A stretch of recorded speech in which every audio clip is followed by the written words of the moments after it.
Hey guys, good evening, and welcome back again to your Unacademy NEET English channel. I hope all of you are doing great, having a good time. So, my dear students, quickly let me know in the chats if all of you can hear me. If I'm perfectly audible, visible to every one of you. Let me know quickly in the chats. Everyone. Let me know quickly in the chats. Everyone. Good evening, people. Good evening and welcome back. Good evening and welcome back. Good evening and welcome back. So quickly in the chats, if all of you can hear me, if I'm perfectly audible, visible.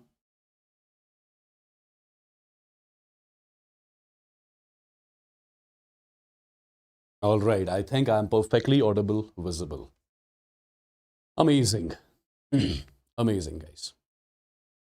Okay. So as you all must be knowing, today we are going to do the chemical equilibrium, right? It is going to be your complete chemical equilibrium, and I think this chapter will be done in like 2.5 to 3 hours. Okay, between 2.5 and 3 hours. I'll complete this particular chapter.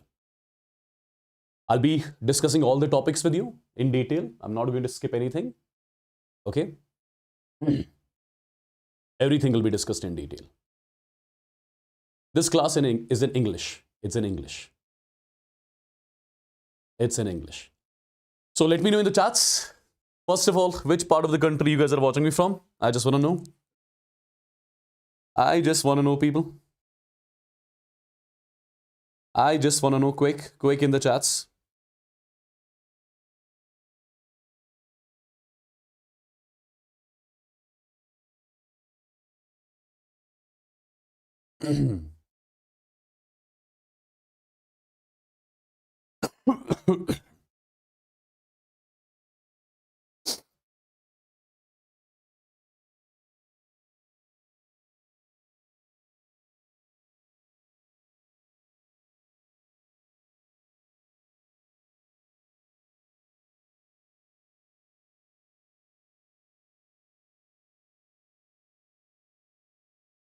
All right.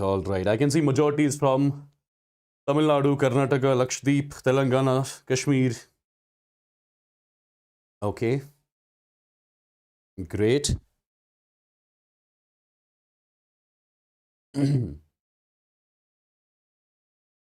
Perfect. Perfect, guys.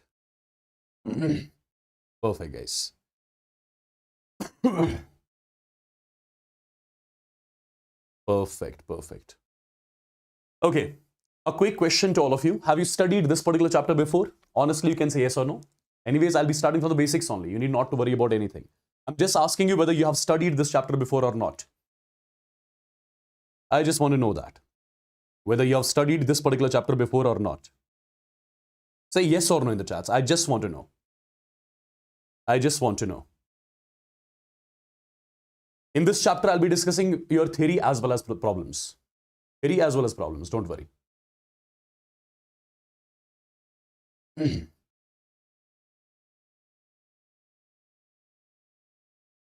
Okay. I can see majority has not studied this chapter before. That means I will have to start from the basics only.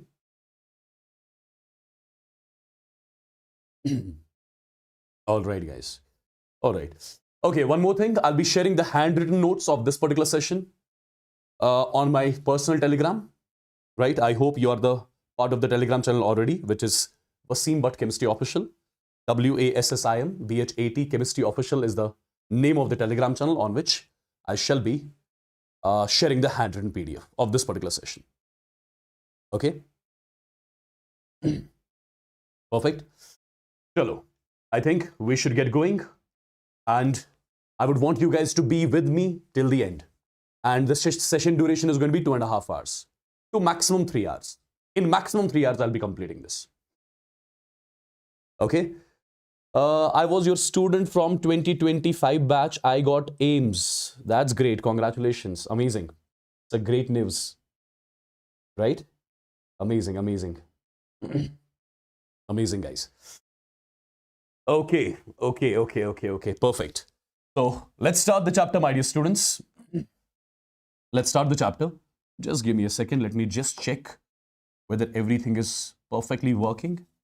Yes, this is perfectly working. This is also fine.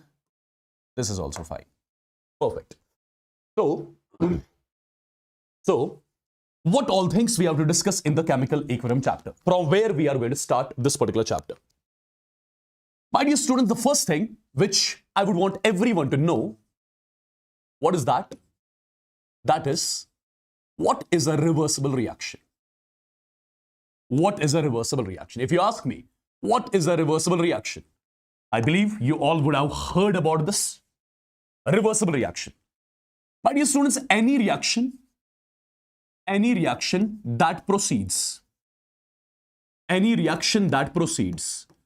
in both the directions. Any reaction that can proceed in both the directions. What does that mean? That means forward as well as backward. Forward as well as backward. You will be calling that particular reaction as the reversible reaction. Any such reaction that can proceed in both the directions, forward as well as backward, you'll be calling that particular reaction as the reversible reaction. And how do we represent this reversible reaction? Simple, like this. Reactant, double-sided arrow, gives product. This is how you represent a reversible reaction. It means that this particular reaction has got the tendency to go in the forward direction as well as in the backward direction. And any such reaction which can proceed in forward as well as backward reaction, you call that particular reaction as the reversible reaction. Okay, point number 1. Point number 2, my dear students. Point number 2. Remember, as the chemical reaction proceeds,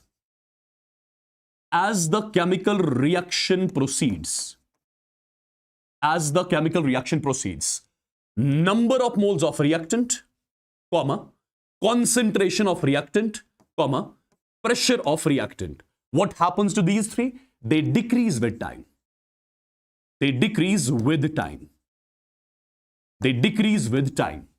Similarly, number of moles of product, concentration of product, as well as the pressure of product. What happens to them? They increase with time.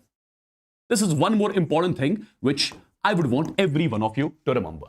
Whenever a chemical reaction starts, for example, you have got the chemical reaction like this. A gives B. Let's say this is the chemical reaction. A gives B. For example, this chemical reaction has to take place in a container like this. Okay. Let's say I'm writing time t is equal to 0. Time t is equal to 0 means the reaction has not started yet. And if the reaction has not started, I would say there will be 0 product in the container right now because the reaction has not started. A has not got converted into product yet. So I would say at time t is equal to 0, there will be only A present in the container, and let's assume the number of moles of reactant at time t is equal to 0 is equal to Na. So what is Na? These are the moles of reactant present in the container at time t is equal to 0.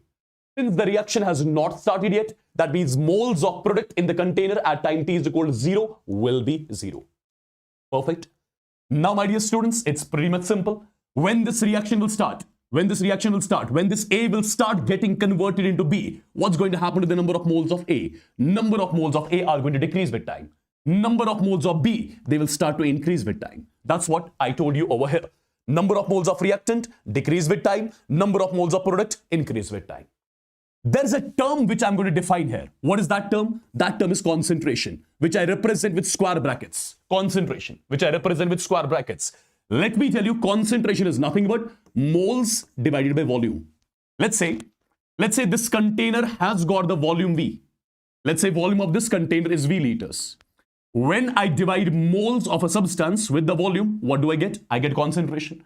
For example, people, if I want to write concentration of A, which is nothing but It will be number of moles of A divided by volume of the reaction vessel in liters.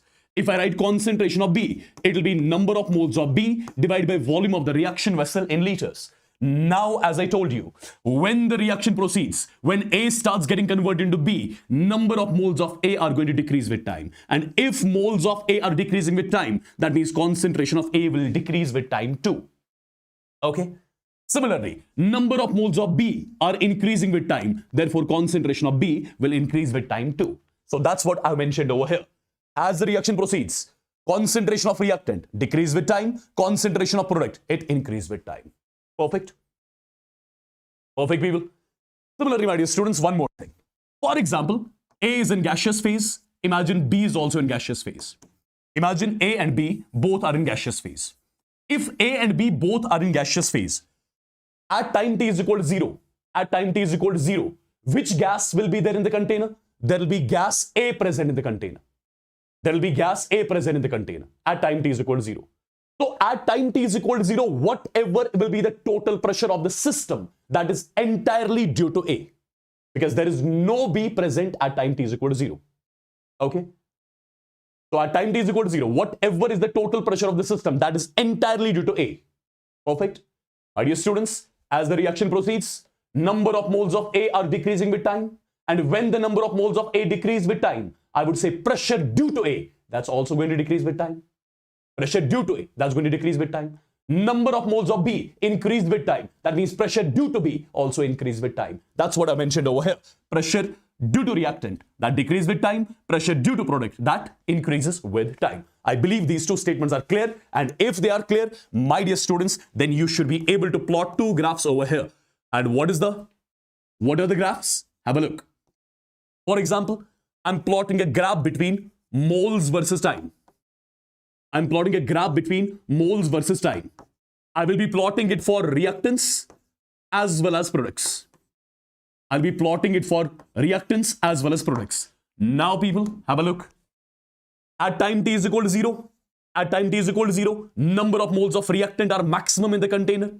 Number of moles of reactant are maximum in the container. With the time, number of moles of reactant decreases.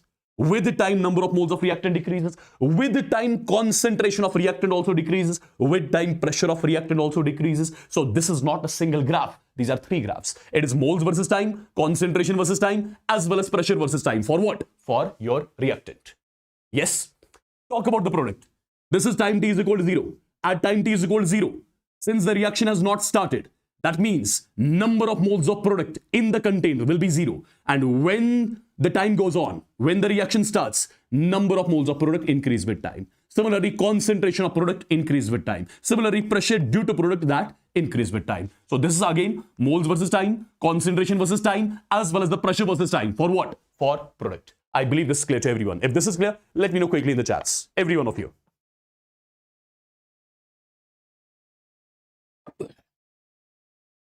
Let me know quickly in the chats. Every one of you.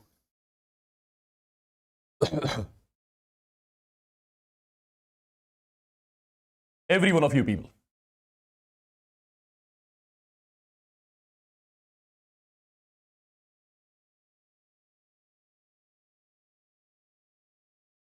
Yeah?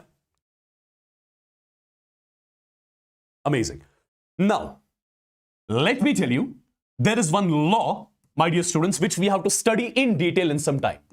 The law is called as the law of mass action. There's a term called as the law of mass action. There's a term called as the law of mass action, which we have to study in detail in some time. Okay? Which we have to study in detail in some time. So what this law of mass action states? Law of mass action simply says that, it says that rate of reaction, the speed with which the reaction goes on, rate of the reaction is directly proportional to concentration of reactant. In short, a rate of reaction is directly proportional to concentration of reactant. Okay. Now, my dear students, few minutes back I told you, as the reaction goes on, for example, this is your reaction, A gives B. This is your reaction, A gives B. I've shown the reversible sign in between. That means, in reality, these are two reactions basically. In reality, these are two reactions. One is A gives B, another one is B gives A. These are actually two reactions. A gives B, B gives B. This is your forward reaction, and this is your backward reaction. One is your forward reaction, one is your backward reaction. My dear students, I would say in the forward reaction, your reactant is A. In your backward reaction, your reactant is B. In your forward reaction, your reactant is A. In your backward reaction, your reactant is B. If I use law of mass action for this forward reaction, I can say rate of forward reaction is directly proportional to concentration of reactant. Reactant here is A. I can say rate of backward reaction is directly proportional to concentration of reactant. Reactant here is B. Correct? Now, my dear students, since you know, when the reaction starts, the concentration of reactant, it decreases with time. If concentration of reactant decreases with time, I would say rate of forward reaction will decrease with time. Right? Similarly, concentration of B, it increases with time. Therefore, rate of backward reaction increase with time. Perfect? So first of all, when the reaction starts, rate of forward reaction, it decreases with time. Rate of backward reaction increases with time. Can I say there will come a scenario when rate of forward and backward reaction becomes equal? Absolutely, there will be a scenario when rate of forward and backward reaction becomes equal. There will be a scenario when rate of forward and backward reaction becomes equal. There will be a scenario when rate of forward and backward reaction becomes equal, right? And that state in a chemical reaction, that state in a chemical reaction, when your rate of backward and forward becomes equal, we say at that point of time, equilibrium has established in the reaction. So what is equilibrium in a chemical reaction? Equilibrium is first of all considered to be the most stable state of the system. Equilibrium is first of all considered to be the most stable state of the system. And at equilibrium, remember, rate of forward and backward, it becomes equal. Rate of forward and backward becomes equal. So remember this particular point as well, right? And my dear students, one more point, I would say equilibrium is the most stable state of the system. Equilibrium is the most stable state of the system. That is the reason why every reaction wants to attain equilibrium as quick as possible. That is why every reversible reaction wants to attain equilibrium as quick as possible. Why? Because when equilibrium is established in the reaction, the stability of the system maximizes. Okay? I believe this is clear. And my dear students, have a look on one more thing. If I want to plot a graph, between rate versus time, since you know, at time t is equal to 0, rate of forward reaction is maximum. With time, rate of forward reaction decreases. With time, rate of forward reaction decreases. With time, rate of backward reaction increases. Right?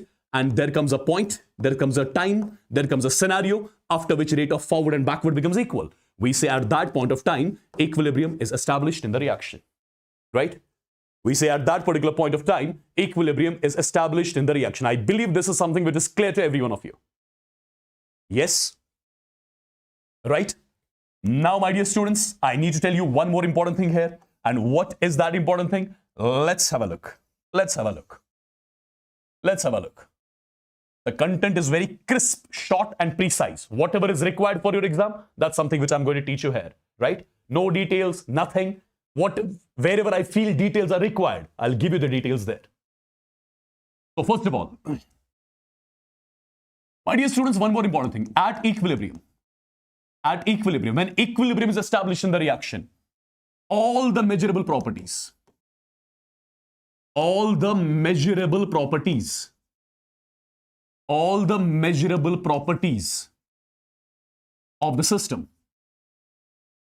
of the system becomes constant.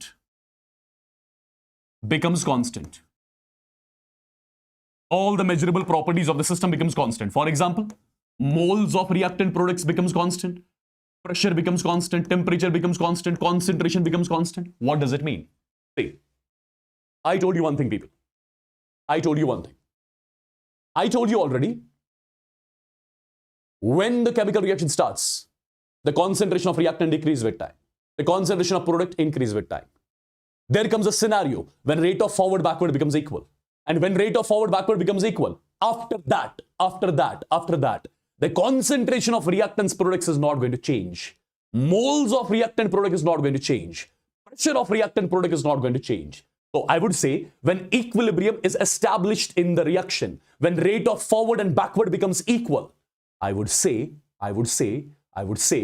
the concentrations of reactants products, they become constant. They do not change after that. Moles of reactants products, they become constant. They don't change after that. Pressure of reactants products, they become constant. They do not change after that.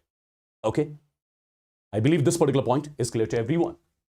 I'll just give you an example. With that, things will be clear to you. For example, you have got the reaction like this. A gives B. Okay? Let's say at time t is equal to 0, I've got 10 moles of A in the container. So there will be 0 moles of B. Now what is going to happen? The moles of reactants are going to decrease with time. The moles of product are going to increase with time. Right? Let's say at some time t, there are some 8 moles of A present in the container and 2 moles of B present in the container. Let's say at some time t, which can be 10 seconds, 20 seconds, 30 seconds. Let's say at some time, moles of A in the container are A, moles of B in the container are B. Now, for example, the rate with which forward takes place, with the same rate, backward also takes place. I would say a scenario has arisen over here, at which rate of forward and rate of backward are equal. What does that mean? If 1 mole of A is getting converted into B, at the same time, 1 mole of B gets converted into A, due to which the moles of reactants products are not going to change now. The concentrations of reactants products are not going to change now. The pressure of reactants products is not going to change now. So remember, when equilibrium is established in the reaction, I would say all the measurable properties, be it moles, be it concentration, be it pressure, they become fixed, they become constant. Yes? I believe this is clear to everyone. I believe this particular point is clear to every one of you. Okay? And my dear students, remember, equilibrium is always dynamic.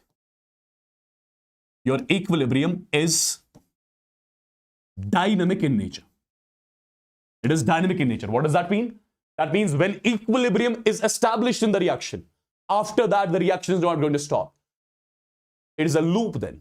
Reactant getting converted into product, product getting converted into reactant, reactant into product into reactant, reactant into product into reactant, right? So it's continuous then. It is continuous then. Okay? It is continuous then. Perfectly done? Perfectly done? Yes. Now, my dear students, one more important thing. For example, I'm plotting a graph between concentration versus time. I'm plotting a graph between concentration versus time, right? Now, at time t is equal to 0. Just a second. Just a second, guys. Now, for example, at time t is equal to 0, you know, concentration of reactant is maximum. Okay? With time, concentration of reactant decreases. With time, concentration of reactant decreases. With time, concentration of product increases. With time, concentration of product increases. After that, there will be a time when concentration of reactant and products, they become fixed. They do not change after that. There comes a time after which concentration of reactant product becomes fixed. We say at that point of time, equilibrium is established. So this is one of the graphs that correctly represents your equilibrium. Similarly, it can be like this as well. It can be like this as well. If I make concentration versus time. So for example, concentration of reactant decrease with time. Concentration of product increase with time. Then there comes a scenario when concentration of reactant becomes fixed, does not change. When concentration of product becomes fixed, does not change. So I would say this is the time after which the concentrations of reactants and products are not changing. So I would say equilibrium is established in the reaction. Yes. Similarly, my dear students, for example, this is concentration versus time. Scenario can be like this as well. Concentration of reactants decreasing with time, then becomes constant. Concentration of product increase with time, then becomes constant. So this is the time after which concentration of reactants products is not changing. That means equilibrium has established in the reaction. So all these three graphs, my dear students, they correctly represent your equilibrium. Yes? Mohsen Bhatt, sir, I'm in GMC right now only and only because of you. That's great, Mohsen. Glad to know that. God bless you. I hope this particular stuff is clear to everyone. Okay.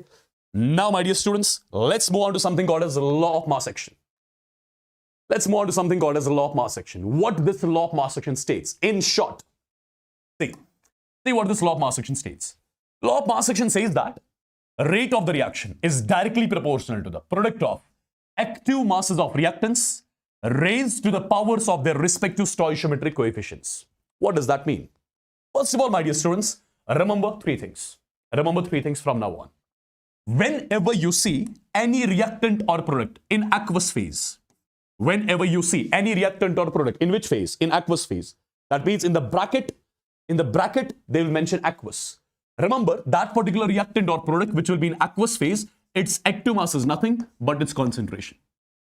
Whenever you see any reactant or product in gaseous phase, its active mass is nothing. It can be its concentration or the pressure. Okay. Whenever you see any reactant or product present in pure solid or pure liquid form, its active mass is taken as 1. Remember these three things. Remember these three things. Remember these three things. Now, people, let's have a look what this law of mass action says. For example, you have got the reaction like this.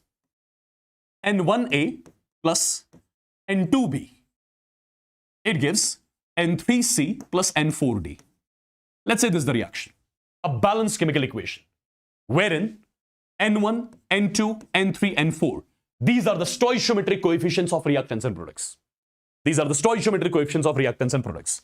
Now, my dear students, if I ask you whether it's a single reaction or two reactions, these are actually two reactions. First one is forward, second one is backward. Let me write both the reactions separately. The forward reaction is this. N1A plus N2B gives N3C plus N4D. This is your which reaction? It's a forward reaction. What about the backward reaction? N3C plus N4D. It gives N1A plus N2B. Right? Okay. Perfect. These are your forward and backward reaction. Now, if I use law of mass action for forward and backward reaction, law of mass action says rate of the reaction. Since I'm right now talking about the forward reaction, so I'll write rate of forward reaction is directly proportional to the product of active masses of reactants. So I'll write active mass of A multiplied by active mass of B raised to the powers of their respective stoichiometric coefficients. Stoichiometric coefficient of A is N1, so it is power N1. Stoichiometric coefficient of B is N2, so it is active mass of B raised per N2. Similarly, if I use law of mass action for this particular backward reaction, I'll write rate of backward reaction is directly proportional to the product of active mass of reactants. So it's active mass of C raised per N3, active mass of D raised per N4, right? Now, my dear students, if I remove this proportionality sign, it's going to get a constant Kf, right? Active mass of A raised per N1, active mass of B raised per N2. Similarly, rate of backward reaction. It will be equal to constant here is Kb, active mass of C raised per N3, active mass of D raised per N4. Perfect. Now you must be thinking, what is this Kf? What is this Kb? Kf is called as the rate constant of forward reaction. Kb is called as the rate constant of the backward reaction. One is rate constant of forward, one is rate constant of backward, right? Perfect. Now, my dear students, when equilibrium will be established in this particular reaction, what will happen at that point of time? The rate of forward and rate of backward, they will become equal. And when rate of forward backward becomes equal, instead of rate of forward, I can write Kf multiplied by active mass of A raised per N1, active mass of B raised per N2 is equal to rate of backward reaction. Rate of backward reaction is nothing but Kb, active mass of C raised per N3, active mass of D raised per N4. So what I can do is, I can write Kf, I can take this Kb in the denominator. This is going to be your active mass of C raised per N3, active mass of D raised per N4 divided by active mass of A raised per N1, active mass of B raised per N2. Right? And my dear students, let me tell you one thing. This Kf, it is the rate constant of forward reaction. This Kb, again rate constant of backward reaction. So this is a constant. Even this is a constant, and division of two constants makes it a new constant, and that new constant I'll be calling as equilibrium constant. That new constant I'll be calling as the equilibrium constant. So what is your equilibrium constant in short? Equilibrium constant is nothing but it is the ratio of rate constant of forward to that of rate constant of backward reaction. Yes. And how do we write the expression of equilibrium constant? It is simply active mass of C raised per n3, active mass of D raised per n4 divided by active mass of A raised per n1, active mass of B raised per n2. So in the numerator, we always write the products. We always write the products. In the denominator, we always write the reactants. In short. Yes. Now, my dear students, let me tell you one more important thing. What is that? Have a look. I told you your equilibrium constant. Your equilibrium constant. It can be written as, first of all, equilibrium constant. What is it? It is the ratio of rate constant of forward and backward. And it's active mass of C raised per n3, active mass of D raised per n4 divided by active mass of A raised per n1, active mass of B raised per n2. This is your equilibrium constant. This is the expression of your equilibrium constant. Now, my dear students, this equilibrium constant I am going to classify into certain types. Equilibrium constant I am going to classify into certain types. One is Kp, one is Kc, one is Kx, one is Kpc. But in your syllabus, you just have to study Kp and Kc. Okay? In your syllabus, you just have to study Kp and Kc. So basically, your equilibrium constant I'm going to classify into what? Two types. The first one. My dear students, remember, whenever in the expression of equilibrium constant, I replace active masses with their concentrations. Whenever in this particular expression, I replace active masses with the concentrations. At that point of time, your KEQ is called as Kp. Your KEQ is called as Kc. And how do I write this expression now? Instead of active mass of C, I'll write concentration of C at equilibrium raised per n3, concentration of D at equilibrium raised per n4 divided by concentration of A at equilibrium raised per n1, concentration of B at equilibrium raised per n2. Right? Point number 2. Whenever, my dear students, in this expression, active masses are replaced by the term partial pressure. At that point of time, your equilibrium constant is what you call as Kp. And how do I write this? Its expression. Again, instead of active mass of C, I'll write partial pressure of C at equilibrium raised per stoichiometric coefficient.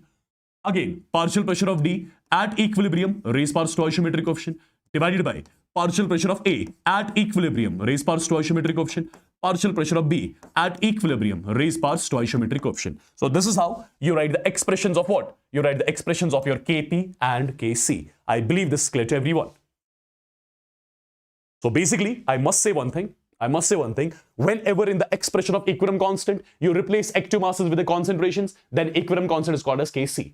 Whenever in this expression, you replace active masses with the term partial pressure, you call equilibrium constant as Kp. Is it clear? Every one of you in the chats. Is it clear, people? Quickly in the chats. Is it clear? Quickly in the chats, everyone. Everyone in the chats. Now the point is, how do we write the expression of Kp and Kc? How do we write the expression of Kp and Kc for certain reactions? For example, this is the reaction. How do I write Kc and Kp expression for this particular reaction? I told you, my dear students, since, do you see the reactants products are in gaseous phase? If the reactants products are in gaseous phase, for gases, active mass is either concentration or pressure. For gases, active mass is either concentration or pressure. So, for this particular reaction, I can write the expression of Kc as well as the expression of Kp. Because for gases, pressure as well as concentration, both are defined. Yes, so Kc is going to be nothing but, I'll start with the product. It's concentration of Hi at equilibrium raised per stoichiometric coefficient divided by, go to the reactant side, I'll write concentration of H2 at equilibrium raised per stoichiometric coefficient. Similarly, concentration of I2 at equilibrium raised per stoichiometric coefficient. Again, what is the expression of Kp? In the Kp expression, we use the term pressure. So start with the product. I'll write partial pressure of Hi at equilibrium raised per stoichiometric coefficient divided by partial pressure of H2 at equilibrium raised per stoichiometric coefficient multiplied by partial pressure of I2 at equilibrium raised per stoichiometric coefficient. Correct? Now, my dear students, there is one more term which I want to define here. That's called as delta Ng. How do we get delta Ng for the reaction? Delta Ng is nothing but, it is number of moles of gaseous products minus number of moles of gaseous reactant. Number of moles of gaseous product minus number of moles of gaseous reactant. For example, in this reaction, I want to get the value of delta Ng. Delta Ng is nothing but number of moles of gaseous product. So how many moles of gaseous product do you see? 2. Minus number of moles of gaseous reactant. How many moles of gaseous reactant do you see? 1 plus 1, 2. So 2 minus 2 is 0. So I would say delta Ng for this particular reaction is nothing but is 0. Simple. Right? Similarly, people, look at this particular reaction. Every reactant and product is in gaseous phase. So I can write the expression of Kp as well as Kc. So if I write the expression for Kc first, start with the product. It's going to be concentration of PCl3 at equilibrium, raised power stoichiometric coefficient. Concentration of Cl2 at equilibrium, raised power stoichiometric coefficient. Concentration of PCl5 at equilibrium, raised power stoichiometric coefficient. If I want to write the expression for Kp, it's going to be partial pressure of PCl3 at equilibrium, raised power stoichiometric coefficient. Partial pressure of Cl2 at equilibrium, raised power stoichiometric coefficient, divided by partial pressure of PCl5 at equilibrium, raised power stoichiometric coefficient. Now if I ask you, what is the delta Ng for this particular reaction? Delta Ng is nothing but number of moles of gaseous products. This is the gaseous product, this is the gaseous product. 1 mole, 1 mole. So 1 plus 1 makes it 2. So number of moles of gaseous product minus number of moles of gaseous reactant, which is 1. So 2 minus 1 comes out to be, it comes out to be 1. Yes, I believe this is super clear to everyone. Similarly, guys, for example, you have got the reaction like this. You have got the reaction like this. Have a look. This is in solid phase, its active mass is 1. Solid phase, active mass 1. Gaseous phase. For gases, active mass is concentration as well as pressure. So write the expression for Kc. Kc expression is simply going to be, see, I've got nothing to do with this. I've got nothing to do with this because they are in solid form. Their active mass are 1 unity. So Kc is nothing but it is concentration of carbon dioxide at equilibrium raised power 1. If I ask you expression for Kp, it is simply partial pressure of carbon dioxide at equilibrium raised power 1. If I ask you what is the delta Ng for the reaction, it's going to be number of moles of gaseous product.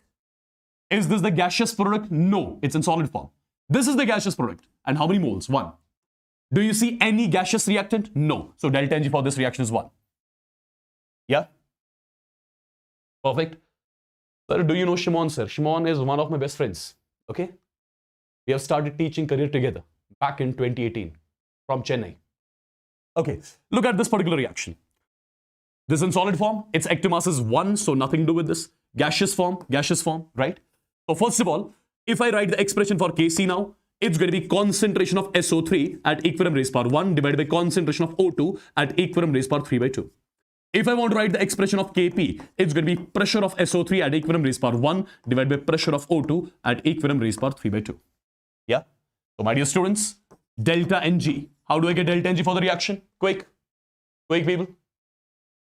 Everyone in the chats, what is the delta Ng for the reaction? Number of moles of gaseous product, which is 1, minus number of moles of gaseous reactant. This is not the gaseous reactant, this is the gaseous reactant. Its moles are 3 by 2. So 1 minus 3 by 2 comes out to be minus 1 by 2. This is delta Ng for the reaction. Yeah? I hope this is clear to everyone.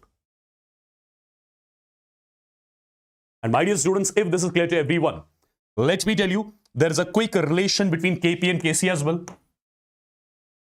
For a gaseous phase reaction,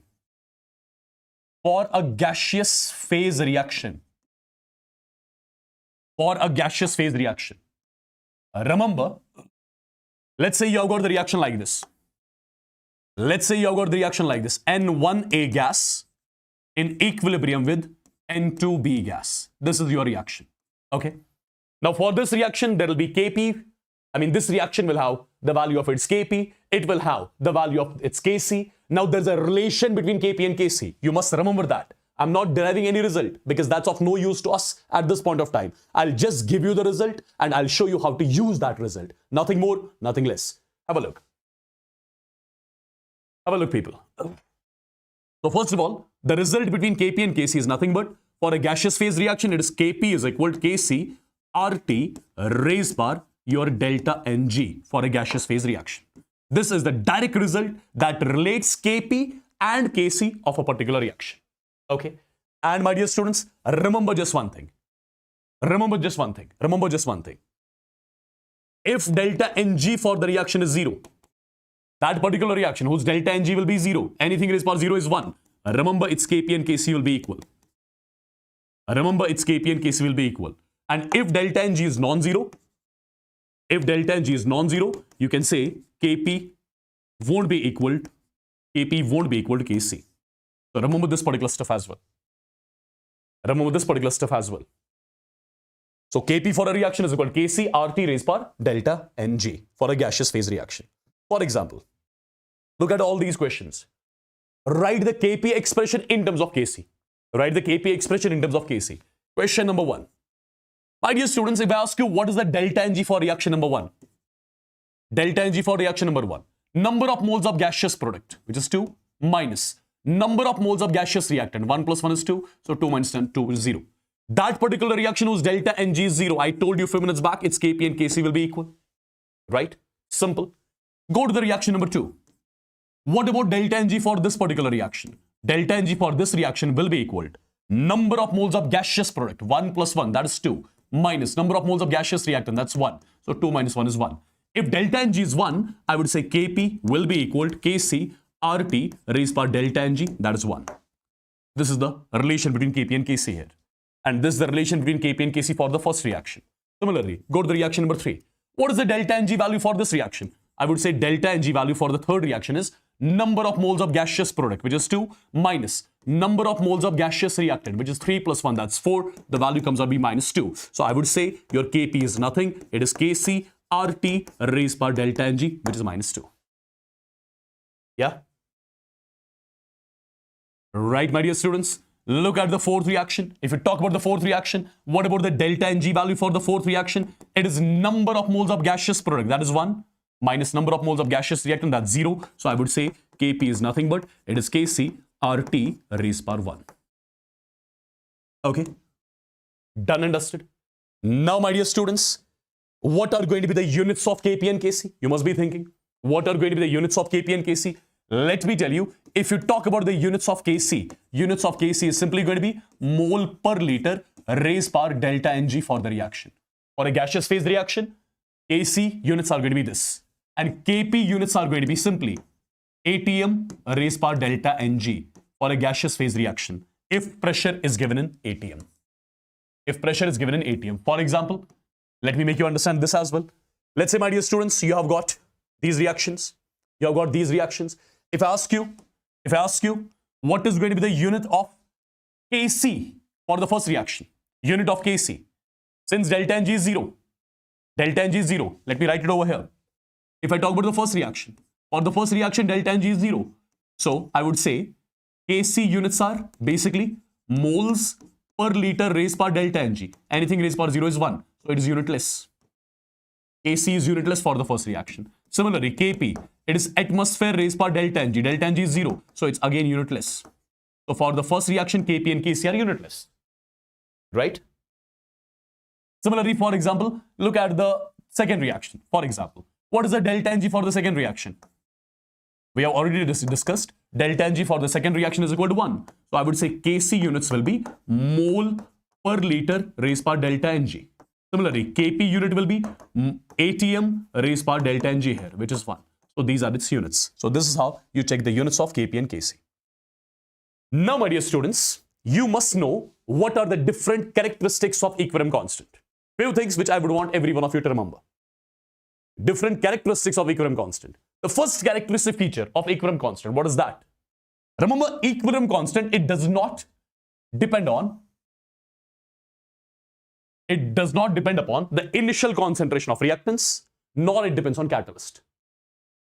Equilibrium constant of the reaction, neither it depends on what? Initial concentration of reactants, nor it depends upon the catalyst. Why is that? You'll understand in some time. Equilibrium constant of a particular reaction depends on what? Depends on temperature. How it depends on temperature? That is something I'll teach you in this Lee-Chatelier principle. For now, you just remember one thing. For endothermic reactions, your equilibrium constant is directly proportional to temperature. And for your exothermic reactions, your equilibrium constant is inversely proportional to temperature. Remember it directly. Okay? They have got the mathematical explanation as well. but that's of no use to us at this point of time. So remember one thing, equilibrium constant of a particular reaction depends on temperature, and for endothermic, it is directly proportional to temperature. For exothermic, it is inversely proportional to temperature. Okay? This is important, from which the questions are frequently asked. Equilibrium constant depends on the stoichiometric representation of the reaction. What does that mean? Let's have a look. Let's have a look, people. Let's have a look. These three statements are important. These three statements are important. And what are these statements? Let me make you clear this. When a reaction is reversed, equilibrium constant gets inversed. What does that mean? For example, you have got the reaction like this, A gives B. Let's say its equilibrium constant is K. Let's say its equilibrium constant is K. For example, if I reverse this reaction, it becomes like this, B gives A, right? Whenever you reverse the reaction, equilibrium constant is inversed. Now it's going to become 1 by K. Now it's going to be 1 by K. Direct, remember it. If a reaction is multiplied by some number, that number goes to the power of equilibrium constant. What does that mean? For example, you have got the reaction like this, A gives B. Its equilibrium constant is K. Now, for example, I'm multiplying this reaction by some number. Let's say that number is N. So it is going to be N times A gives N times B. So basically, I have multiplied this reaction by number N. So that number goes to the power of equilibrium constant. Now the new equilibrium constant will be K raised per N. It will be K raised per N, right? Similarly, people, remember, if you add two reactions, when you add two reactions, equilibrium constants are multiplied. When you add two reactions, equilibrium constants are multiplied. What does that mean? What does that mean? For example, you have got the reaction like this. A gives B, whose equilibrium constant is K1. You have got the reaction C gives D. Its equilibrium constant is K2. If you add these two reactions, I'll get something like this. A plus C, it gives B plus D. Now, if I ask you, what is the equilibrium constant of this particular reaction? Let me represent it with K3. K3 will be nothing but K1 multiplied by K2. So when you add two reactions, equilibrium constants are multiplied. Remember it directly. So first of all, equilibrium constant does not depend on the initial concentration of reactants, does not depend on catalyst, depends on temperature. For endothermic, directly proportional to temperature. For exothermic, inversely proportional to temperature. When you multiply the reaction by some number, that number goes to the power of equilibrium constant. When you reverse the reaction, equilibrium constant is inversed. When you add two reactions, equilibrium constants are multiplied. Simple. Okay? Am I clear? Am I clear? Am I clear? Am I clear? Everyone? Am I going too fast? It's a crash course. I have to be super fast. Yeah?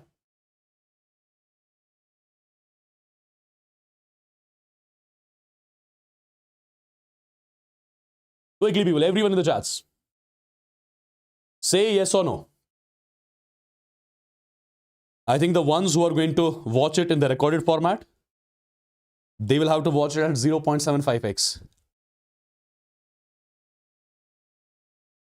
Yeah? I believe so. I believe so. So tell me. Tell me quick. I do not want to take any pause here. Tell me quick if I'm perfectly audible, visible to everyone. Perfectly audible, visible. Tell me if it is clear to everyone. Tell me if it is clear to everyone. Yeah?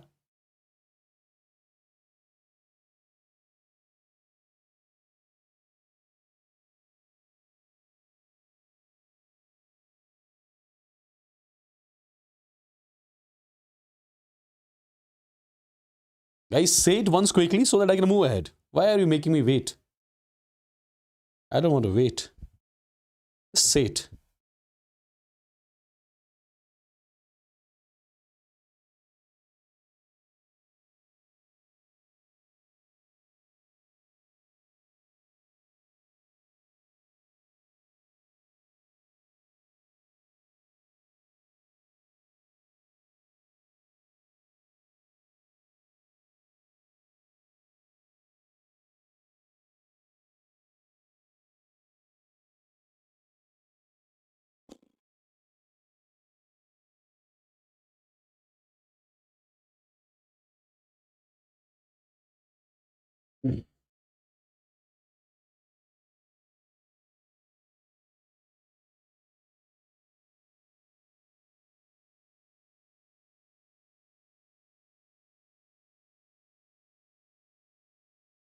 Chalo. Clear as sir. Clear as sir. Okay. Okay. Let's move on now. My dear students, for example, look at this particular question. It's one of the simple questions. Let's exactly see how do we deal with such kind of the questions. See guys, I'm giving you the reaction. Look at the reaction. This is the reaction whose equilibrium constant is given to me. I'm giving you the reaction whose equilibrium constant is given to me. I need to calculate equilibrium constant of this particular reaction. Okay? I need to calculate equilibrium constant of this particular reaction. Yeah? My dear students, remember one simple thing. That reaction whose equilibrium constant is to be calculated. You are supposed to make that reaction from that particular reaction whose equilibrium constant is given. Okay? Remember, that particular reaction whose equilibrium constant is to be calculated, you are supposed to make that reaction from the reaction whose equilibrium constant is given. So basically, I am going to make this reaction from here. From which reaction? See, the reaction whose equilibrium constant is given to me, that's like this, N2 plus 3 times H2. It gives what? It gives 2 times NH3. Its equilibrium constant is given to me as 49. Okay. Now, what do you have to do? I have to make this reaction from here. The reaction which I have to make in this reaction, NH3 is on the left side, but here NH3 is on the right side. So reverse the reaction first. When you reverse the reaction, you get something like this. And my dear students, on reversing the reaction, equilibrium constant is inversed. So if it was 49, this is going to be 1 by 49. Okay. Now, let me multiply this reaction by the number 1 by 2. If I multiply this reaction by the number 1 by 2, 1 by 2 into 2 becomes NH3. It's going to be 1 by 2 times N2. It's going to be 3 divided by 2 times H2. Since I have multiplied this reaction by number 1 by 2, so this 1 by 2 should go to the power of equilibrium constant. So it's going to be 1 by 49 raised power 1 by 2. The value is going to be 1 upon 7, right? So do you see, this is something which I was supposed to make. I made this reaction whose equilibrium constant came out to be 1 divided by 7. Yeah? Perfect, people. I believe this is clear. And if this is clear, let me know the answer of this particular question. In which of the following Kp and Kc are not equal? I told you a few minutes back, if delta Ng is a non-zero, that means Kp won't be equal to Kc. So in which of the following reaction delta Ng is non-zero? Let's just give me a second. Janab, which was live class, mas jaldi benu. Okay.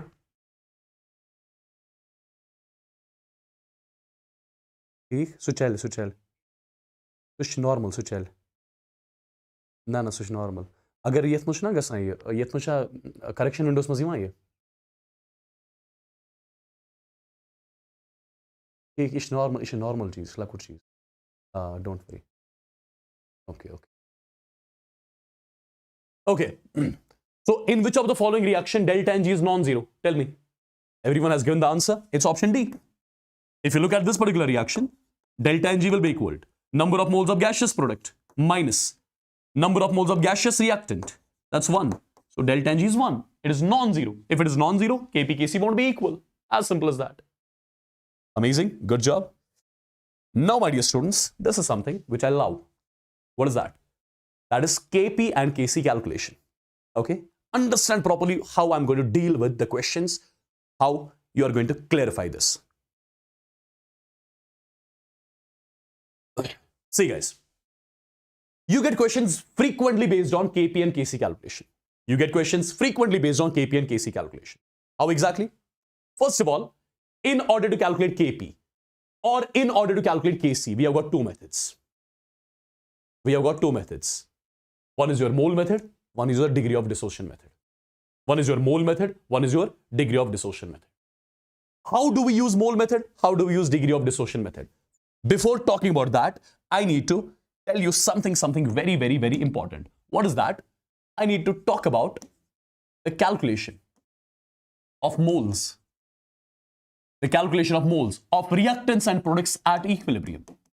How do we calculate the moles of reactants and products at equilibrium? How do we calculate the moles of reactants and products at equilibrium? How exactly do we do that? Understand properly, guys. This is something very, very, very important. For example, I'm taking a reaction like this. A gives B plus C. This is the reaction, for example. Let's say at time t is equal to 0, I've got A moles of reactant. So this will be 0, this will be 0, because the reaction has not started yet. Can I say, my dear students, can I say, after some time, equilibrium will be established in the reaction? There will be a time when equilibrium will be established in the reaction, because the reaction is reversible. And assume that when equilibrium is established in the reaction, out of A moles of reactants, let's say X moles have got converted into product. So I'll be left with A minus X. So these are the moles of reactant. Which are left in the container at equilibrium. Now, look at the stoichiometry. Coefficient is 1, coefficient is 1. 1 mole of reactant gives 1 mole of product. 1 mole of reactant gives 1 mole of product. I would say X moles of reactant would be giving X moles of B. So, number of moles of B which will be present in the container at equilibrium will be X. Similarly, 1 mole of A gives 1 mole of C. So, X moles will also give X moles. So, what did I get? What are these terms? These are the moles of reactants and products which are present in the container at equilibrium. Do you understand? Do you understand? For example, let's say you've got the reaction like this. A gives 2 times B plus 3 times C. This is your reaction, for example. I'm writing time t is equal to 0. At time t is equal to 0, my dear students, let's say we have got A moles of reactant. So this would be 0, this would be 0. Now assume that at equilibrium, out of A moles of reactant, X got dissociated into product. X got converted into product. So I'll be left with A minus X. Now, 1 mole of A gives 2 moles of B. So X moles of A would give 2X moles of B. 1 mole of A gives 3 moles of C. X moles of A would give us 3X moles of C. So these are the moles of reactants and products which are present in the container at equilibrium. As simple as that. Yeah? Right? Right, people? Now, for example, let's say you got the reaction like this. 2 times A, it gives 3 times B plus 5 times C. Let's say this is the reaction. Now, at time t is equal to 0, for example, we have got A moles of reactant. So this would be 0, this would be 0. Now, at equilibrium, out of A moles of reactant, let's say X got converted into product. So I'll be left with A minus X. Now, 2 moles gives 3 moles. If 2 moles gives 3 moles, 1 mole gives 3 by 2, X gives 3 by 2X. 2 moles gives 5 moles, 1 gives 5 by 2, X gives 5 by 2X. So what are these? These are the moles of reactants products present in the container at equilibrium. Perfecto? Understood? Understood, people? Now, certain few more chains. What are few more chains? Have a look. For example, you have got the reaction like this. A gas, it gives 3 times B gas plus 5 times C gas. This is the reaction. But here, for example, at time t is equal to 0, before the start of the reaction, let's say there are A moles of this reactant, B moles of this product, and C moles of C present in the container. Let's say before the start of the reaction itself, in the container, there is already B, already C present, right? Before the start of the reaction. Now, when the reaction starts, some more moles of B and C will get formed. Already before the start of the reaction, there is B and C already in the container. It has been kept. Okay. Now, due to the start of the reaction, when the reaction starts, more moles of B and C will get formed. Now, when equilibrium will be established, I'll assume out of A moles of reactant, X got dissociated. So I'll be left with A minus X, right? Already there are B moles of this product. Now, how many more would have got formed? 1 mole of A gives 3 moles of B. X will get 3X. So B plus 3X. These are the moles of B present in the container at equilibrium. Similarly, this will be C plus 5X. These are the moles of C present in the container at equilibrium. Right? Perfect? Perfect, people? Vaishnavi, better is to reduce X from A always, irrespective of the fact whatever is the stoichiometric coefficient here. Otherwise, a lot of students get confused. You can do it like this as well. You can write a minus 2x, right? A minus 2x, then this becomes 3x, this becomes 5x, right? You can do that way as well. No worries. But I prefer subtract x always from a, irrespective of the fact, whatever is the stoichiometric coefficient of reactant. Perfect. Now, people. Now. What am I going to talk about? Now I'm going to talk about the calculation. Now I'm going to talk about the calculation of Kp and Kc by mole method. How do we calculate Kp and Kc by mole method? How do we calculate Kp and Kc by which method? By mole method. Try to understand what exactly am I going to do. Now this is something very special. This is something very important. Okay, have a look, people. For example, let me take a reaction like this. The reaction is A gas, it gives B gas plus C gas. This is your reaction, for example. This is your reaction. Okay. At time t is equal to 0. At time t is equal to 0. Let's say there are A moles of reactant present in the container. So this is 0, this is 0. After some time, equilibrium will get established. And at equilibrium, out of A moles of reactant, X would have got converted into product. So I'll be left with A minus X moles. So these are the moles of reactant present in the container at equilibrium. Now 1 mole of A gives 1 mole of B. X moles will get X. 1 gives 1. So X gives X. So what are these terms? I would say these are the moles of reactants and products present in the container at equilibrium. Right? My dear students, remember, this particular reaction will be taking place in a container, in some container. Let's assume volume of that container is V liters. Let's assume volume of that container is V liters. Let me do one thing. If I divide A minus X with the total volume of the container, if I divide this X with the volume in liters, if I divide this X with volume in liters, now remember, moles divided by volume, that gives me concentration. So I got the concentrations of reactants products present in the container at equilibrium. These are the concentrations of reactants products present in the container at equilibrium, right? These are the concentrations of reactants products present in the container at equilibrium. Why did I need this? Concentrations. Why? Why is that? Because I have to make the expression of Kc.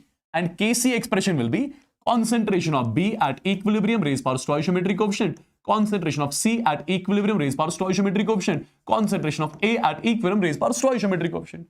So in order to get the Kc value, I had to find the concentrations of reactants products at equilibrium. Now, what is the concentration of B at equilibrium? That's X by B. What is the concentration of C at equilibrium? That's again X by V. What is the concentration of A at equilibrium? That is A minus X divided by V. So 1V gets cancelled out. So Kc comes out to be X square divided by V multiplied by A minus X. This is the expression of your Kc for this reaction.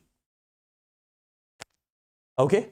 This is the expression of Kc for this particular reaction. Now, I also need to get the Kp value. How do I get the Kp for the reaction? My dear students, Kp for the reaction is nothing. It is partial pressure of B at equilibrium, raised power stoichiometric coefficient, partial pressure of C at equilibrium, raised power stoichiometric coefficient, divided by partial pressure of A at equilibrium, raised power stoichiometric coefficient. Now the point is, how do we get the partial pressures? Now the point is, how do we get the partial pressures of reactants products in the container at equilibrium? How do we get that? Understand. Tell me first of all, how many total moles are there in the container at equilibrium? How many total moles are there in the container at equilibrium? I'll say in the container at equilibrium, there are A minus X moles of this, X moles of this, X moles of this. So total moles present in the container at equilibrium will be this plus this plus this. So it will be A minus X plus X plus X. It will come out to be A plus X. These are the total moles present in the container at equilibrium. These are the total moles present in the container at equilibrium, right? These are the total moles present in the container at equilibrium. Now, if I do one thing, if I divide this A minus X with the total moles present in the container at equilibrium, if I divide this X with the total moles, if I divide this particular X with the total moles, what did I get? Now, this is something which I call as mole fraction of reactants products at equilibrium. See, what was this A minus X? This was moles of A present in the container at equilibrium divided by total moles present in the container at equilibrium. Moles of reactant at equilibrium divided by total moles present at equilibrium. This is what I call as mole fraction. This is mole fraction of A at equilibrium. Similarly, moles of B at equilibrium divided by total moles present in the equilibrium. Present in the container. Mole fraction of B. Moles of C at equilibrium divided by total moles at equilibrium. Mole fraction of C. Now, how do I get the partial pressure?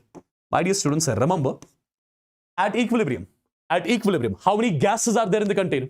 Tell me that. At equilibrium, how many gases are there in the container? Quick. At equilibrium, there are three gases in the container. So can I say at equilibrium, there is a gaseous mixture? At equilibrium, there is a gaseous mixture. Can I say that gaseous mixture will have some pressure? Right? Let the total pressure of the gaseous mixture. Let the total pressure of the gaseous mixture. Let the total pressure of the gaseous mixture be equal to PT. So PT is nothing but, it is the total pressure of the gaseous mixture at equilibrium. Total pressure of the gaseous mixture at equilibrium. Now, my dear students, remember, A minus X divided by A plus X. This is the mole fraction of reactant at equilibrium. Multiply it with the total pressure at equilibrium. Similarly, X divided by A plus X. This is the mole fraction of B at equilibrium. Multiply it with total pressure at equilibrium. X divided by A plus X. Multiply it with the total pressure of the mixture at equilibrium. Now, I'll be calling these terms as the partial pressures. The partial pressure is nothing but mole fraction multiplied by total pressure. Okay? Right? Perfect. Perfect.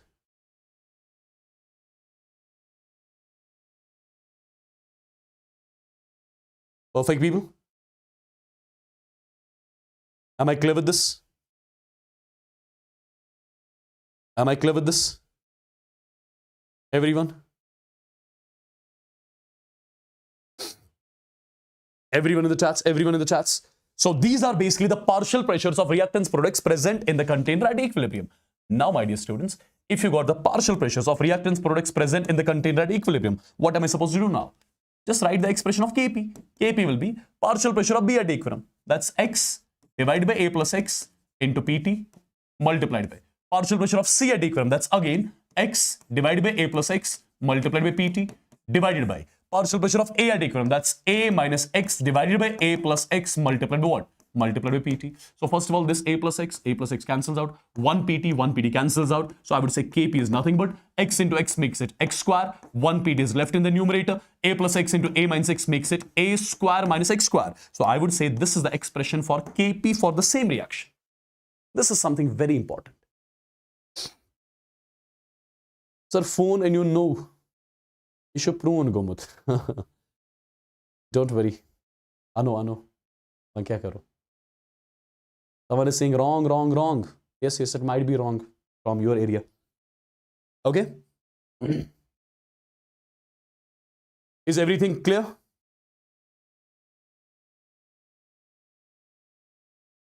Is everything clear, people? Is everything clear? So you got to know how to get the expression of Kc and how to get the expression of Kp. Perfect? Now, let's try to utilize this in the question so that you'll understand what kind of questions can be asked. Yeah? Let's try to understand. See, guys. For example, this is the question. Let's say you have got the reaction as A gas plus B gas. It gives me what? It gives me 2 times C gas. This is your reaction. This is your reaction, right? This is your reaction. At time t is equal to 0, we are starting with 2 moles of A. We are starting with 1 mole of B. And there is already 1 mole of C in the container. Initially, at time t is equal to 0. Right? Right, people? We are starting with 2 moles of this, 1 mole of this, 1 mole of this, present in the container, initially. Now, my dear students, after some time, equilibrium will get established. Let's say at equilibrium, out of 2 moles of A, X moles have reacted. So I'll be left with 2 minus X. Right? Now, 1 mole of A reacts with 1 mole of B. So X moles of A would have reacted with X moles of B. Right? I had taken 1. Out of 1, X is reacting. So I'll be left with 1 minus X. Now, already there is 1 mole of C in the container. Some new moles of C would have got formed. See, 1 mole of A gives 2 moles of C. X moles will give 2X. So these are basically the moles of reactants products present in the container at equilibrium. Right? Yes? right?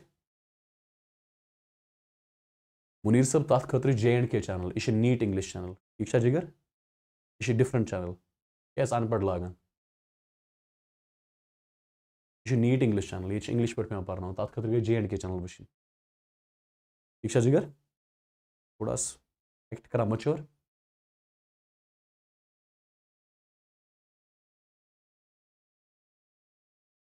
Okay, so what did I get here? I got the moles of reactants products in the container at equilibrium. I got the moles of reactants products present in the container at equilibrium. My dear students, tell me one thing. What is the total volume of the vessel in which reaction takes place? That is 10 liters. If I divide this with 10, this with 10, this with 10, what do I call these terms as? I call these terms as concentrations. So these are the concentrations of reactants. These are the concentrations of reactants and products in the container at equilibrium. These are the concentrations of reactants and products present in the container at equilibrium. These are the concentrations of reactants products present in the container at equilibrium, right? Now people, try to understand. As per the question, final concentration of C is 0.2 molar. What is meant by final concentration of C?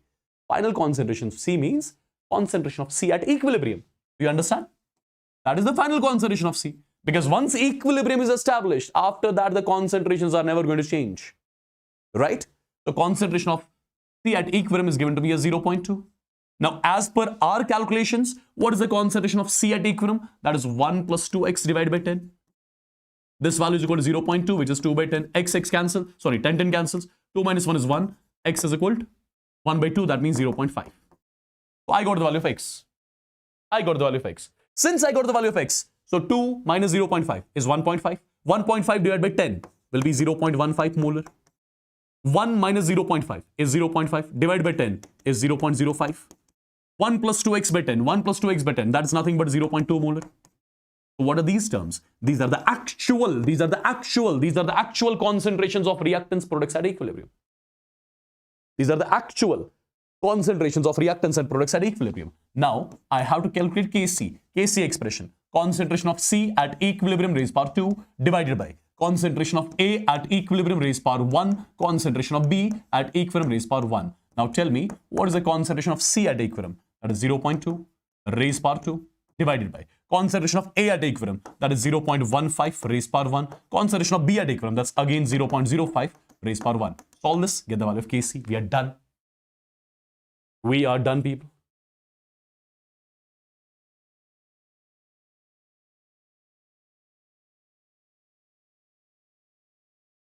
Okay? Clear, people? Clear to everyone? Let me solve one more question of the similar pattern so that you'll understand how do we deal with such kind of the questions. Sir, why 1 minus B? Sir, why 1 minus X? Because from 2 moles of reactant, X moles react. Out of 2 moles, X moles are reacting at equilibrium. X moles are reacting with what? With B, right? I had taken 1. Out of 1, X moles are reacting. So I'll be left with 1 minus X basically. Okay? Now people, have a look on this question. Have a look on this question. Tell me, what do we do with this? We have got the reaction like this: X plus Y in equilibrium with 2 times Z. At time t is equal to 0, we are starting with 1 mole of X, we are starting with 1.5 moles of Y, and there is already 0.5 moles of Z in the container. What do I need? I need Kc value. I need equilibrium constant, Kc. I need Kc value, right? I basically need Kc value. How do we write the expression of Kc? It's going to be concentration of Z at equilibrium raised power stoichiometric coefficient, concentration of X at equilibrium raised power stoichiometric coefficient, concentration of Y at equilibrium raised power stoichiometric coefficient. So basically, in order to know the Kc, I need the concentrations. In order to get the Kc value, I need the concentrations of reactants and products at equilibrium, right?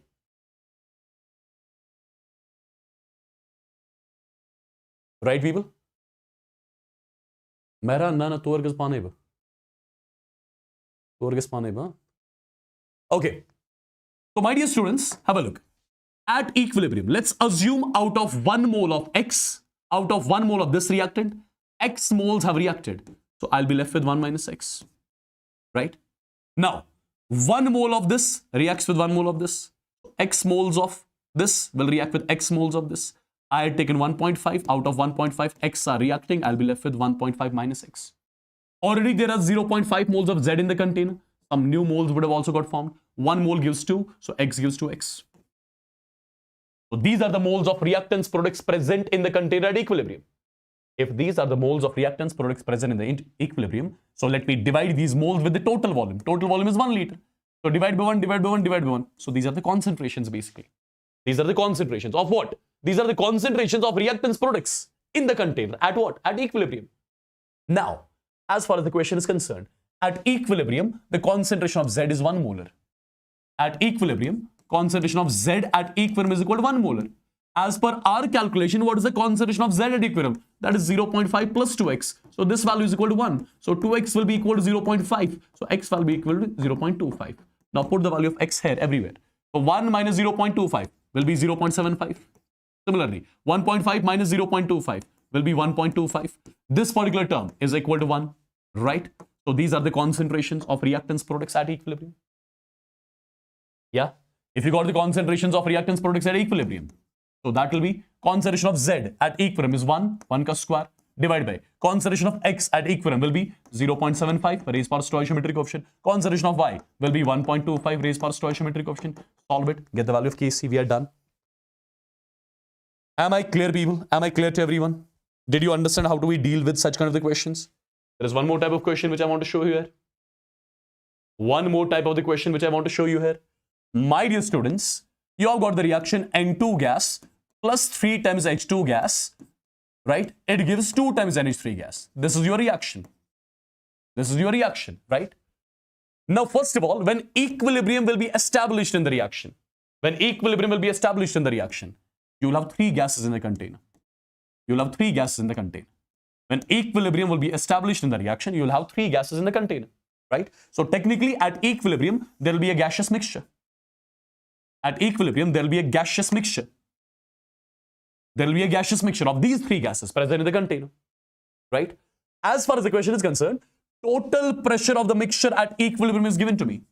Total pressure of the mixture at equilibrium is given to me. How much? 2.8 atm, right? 2.8 atm. Now you should know one thing. Total pressure of the mixture at equilibrium will be the sum of partial pressures of each gases. So I'll say total pressure at equilibrium will be equal to partial pressure of N2 at equilibrium plus partial pressure of H2 at equilibrium plus partial pressure of NH3 at equilibrium. And this value is equal to 2.8. My dear students, partial pressure of N2 and H2 at equilibrium are given 0.8 and 0.4. So I can calculate partial pressure of NH3 from here, right? So when you do the calculation, partial pressure of NH3 will come out to be 1.6 atm, right? Since you have partial pressure of NH3, partial pressure of N2, partial pressure of H2 at equilibrium, you just have to calculate the Kp value. Kp is nothing but partial pressure of NH3 at equilibrium, that is 1.6, raised power stoichiometric coefficient 2, divided by partial pressure of N2 at equilibrium, that is 0.8, raised power stoichiometric coefficient 1, partial pressure of H2 at equilibrium, in the equation it's 0.4, raised power stoichiometric coefficient 3, right? When you solve this, the value comes out to be 50. When you solve this, the value comes out to be 50. And its units are going to be atm raised power delta Ng. And delta Ng for the reaction, when you calculate, it will come out to be -2. So I believe this sort of a question, you can easily solve if it comes. This sort of a question, you should be in a position to solve if it comes. Okay. One more small topic. Usage of pressure instead of moles. Usage of pressure instead of moles. What does it mean? What do we have to do here? For example, you have got the reaction. A gas gives B gas plus C gas. This is, for example, your reaction. Now, at time t is equal to 0, there will be only one gas in the container. That is gas A. So, whatever is the total pressure of the system at time t is equal to 0, that is purely due to A. Let that total pressure due to A be P naught initially. Pressure due to B will be 0. Pressure due to C will be 0 because they have not got formed yet. Now, treat the pressure in the similar way as we treat moles. That means at equilibrium, pressure due to A will be P naught minus X. 1 gives 1, X gives X. 1 gives 1, X gives X. So these are directly the partial pressures of reactants products at equilibrium. These are directly the partial pressures of reactants and products at equilibrium, right? For example, let me take you one more scenario. Let me take one more case. Let's say you have got the reaction 2A gas Let's say you got the reaction like this, 2A gas, it gives P times B gas plus 5 times C gas. Let's say this is the reaction. Now, at time t is equal to 0, let the pressure due to A is P naught. This is 0, this is 0. Now, treat the pressure in the similar way as you treat moles. Now, this is going to be P naught minus X, right? Now, 2 moles gives 3, 1 gives 3 by 2, X gives 3 by 2X. Similarly, 2 gives 5, 1 gives 5 by 2, X gives 5 by 2X. So, these are basically the partial pressures of reactants products which are present in the container at equilibrium, right? Where do we use all this? For that, let's try to solve this question. Let's try to solve this question, people. You will understand where do I use this concept. My dear students, you have got the reaction given as AB3 gas. AB3 gas. It gives AB2 gas. AB2 gas plus half of B2 gas.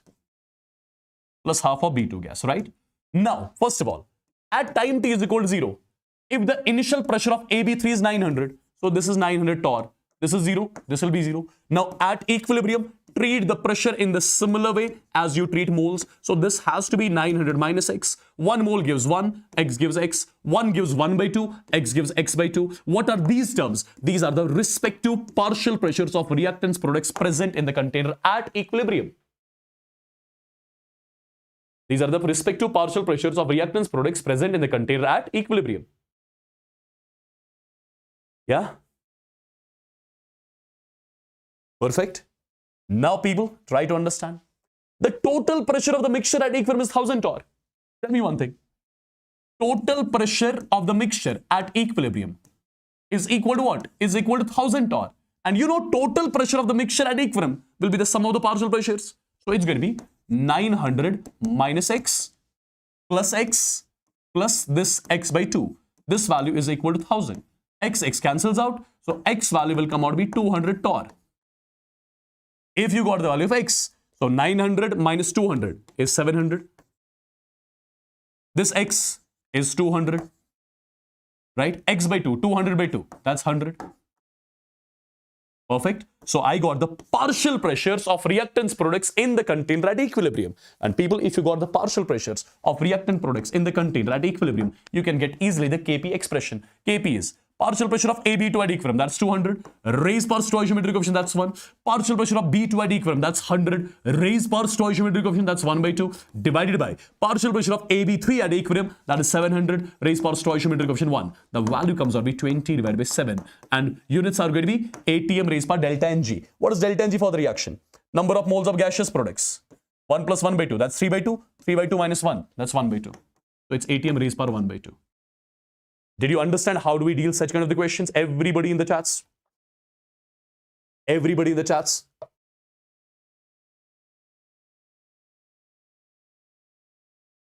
Everybody in the chats? Quickly. Let me know.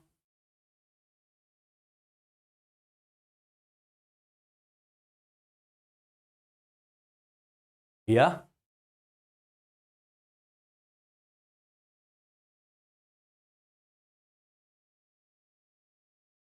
Perfect, perfect, perfect. Now, my dear students, let's deal with one more. Let's deal with one more topic. What is that? That is Kp and Kc calculation from degree of dissociation. This was Kp, Kc calculation from mole method. This was Kp, Kc calculation by mole method. Now, let's see how do we calculate Kp and Kc by degree of dissociation method. How do we calculate Kp and Kc by degree of dissociation method? Let's try to talk about that as well. See, first of all, how do we write degree of dissociation? Degree of dissociation is represented by alpha. Degree of dissociation is represented by alpha, right? So, degree of dissociation is written like this. Number of moles of reactant dissociated into products divided by initial moles of reactants taken.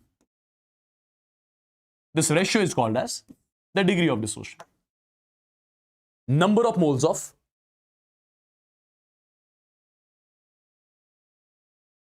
Sir Gunashi God करजे Kashran student खतर Kashran student खतर छ अलग channel Unacademy J&K अथ पर छ ऐसे Sunday दो session complete thermodynamics मेहरबानी करित येतन में लग तो ये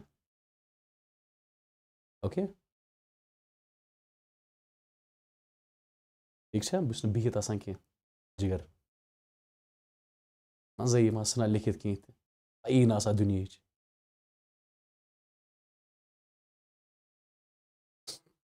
चलो have a look now.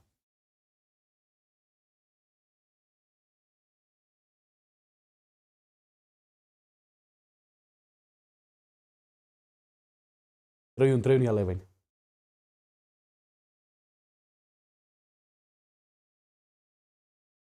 Okay, I know a lot of students might be thinking like, which language is this? What is Sir telling? This is something strange. Yeah. Don't worry, you need not to know about this. You just focus on the session. Yeah, you just focus on the session.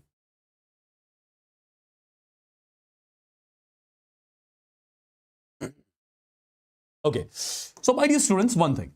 Degree of dissociation alpha. How do we calculate it? Number of moles of reactant which get dissociated into product, which get converted into product, divided by what? Divided by initial moles of reactants. Let's try to understand. For example, I am taking a reaction like this. A gas, it gives me B gas plus C gas. It gives me B gas plus C gas. Let's say degree of dissociation is alpha. At time t is equal to 0, let the moles of reactant be A. This would be 0, this would be 0. Let the moles of reactant be A, right? Yes. Let the moles of reactant be A. This will be 0, this will be 0. Now, my dear students, alpha is equal to number of moles of reactant which get dissociated into product divided by initial moles of reactant. Initial moles of reactants are A. So can I say ND will be equal to A alpha? What is ND? ND is basically these are those moles of reactant. These are those moles of reactant which are getting dissociated, which are getting converted into product. So at equilibrium, I would say out of A moles of reactant, A alpha moles have got converted into product. So I'll be left with A minus A alpha. These are the moles of reactant left in the container at equilibrium. Now, 1 mole of A gives 1 mole of B. A alpha moles of A gives A alpha moles of B. 1 mole of A gives 1 mole of C. A alpha moles of A gives A alpha moles of C. So, these are the moles of reactants and products present in the container in terms of alpha, not in terms of X. Right? Yes?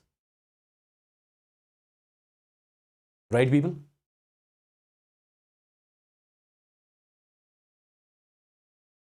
I hope this is clear.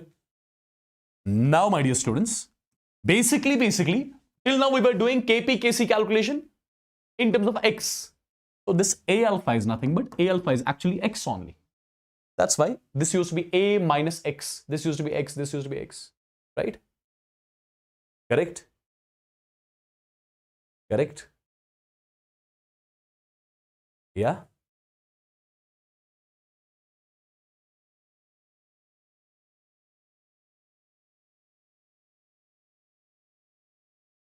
Right?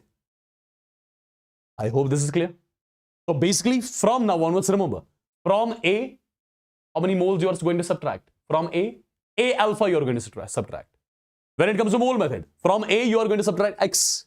When it comes to degree of dissociation method, from A you are going to subtract A alpha. Let me take one more example. Let's say you got the reaction like this. A gas, it gives 2 times B gas plus 3 times C gas.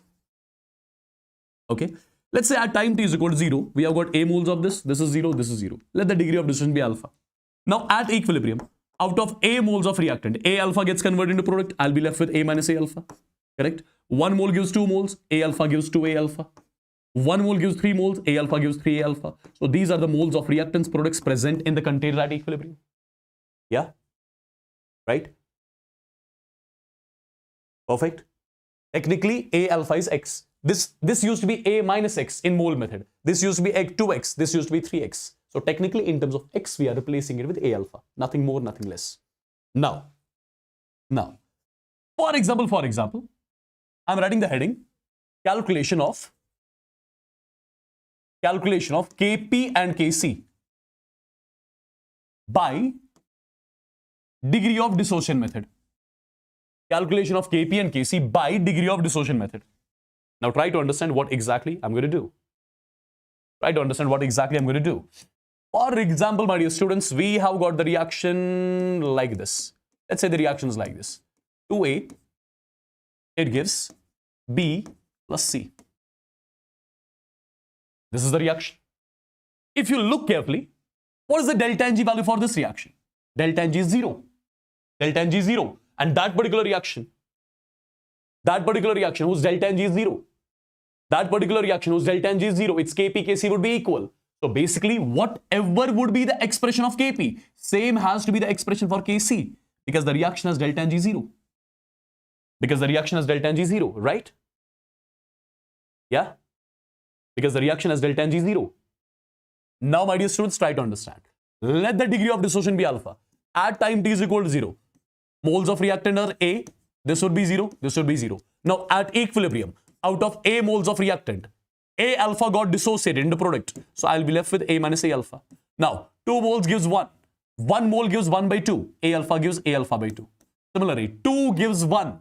1 gives 1 by 2. A alpha gives A alpha by 2. So, these are the moles of reactants products present in the container at equilibrium in terms of alpha.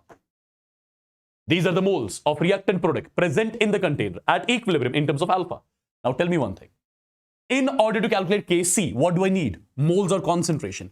I need concentration of reactant products in the container at equilibrium. So let me do one thing. Let me divide these moles with the total volume. So A minus A alpha divided by V. A alpha divided by 2 divided by V. A alpha divided by 2 divided by V. So what are these terms? These are the concentrations of reactants products present in the container at equilibrium. If these are the concentrations of reactants products in the container at equilibrium, then you can easily write the expression of Kc. Let me write it somewhere here. Kc expression. Kc will be equal to concentration of B at equilibrium. That's A alpha divided by 2V raised power 1. Concentration of C at equilibrium. That's again A alpha divided by 2V raised power stoichiometric coefficient 1.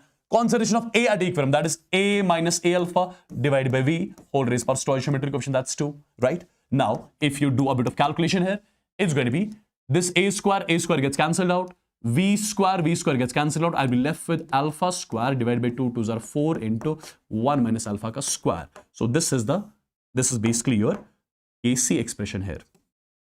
This is basically your Kc expression here, right? Sir मैं कश्मीर से हूं, क्या आप videos दोनों channel पर डालते हो? हाँ जी, आगे कोशियर चैनल पे, आगे इंग्लिश चैनल. ये चैनल से बेसिकली साउथ इंडियन स्टूडेंट खतर हो गए कोशियर खतर.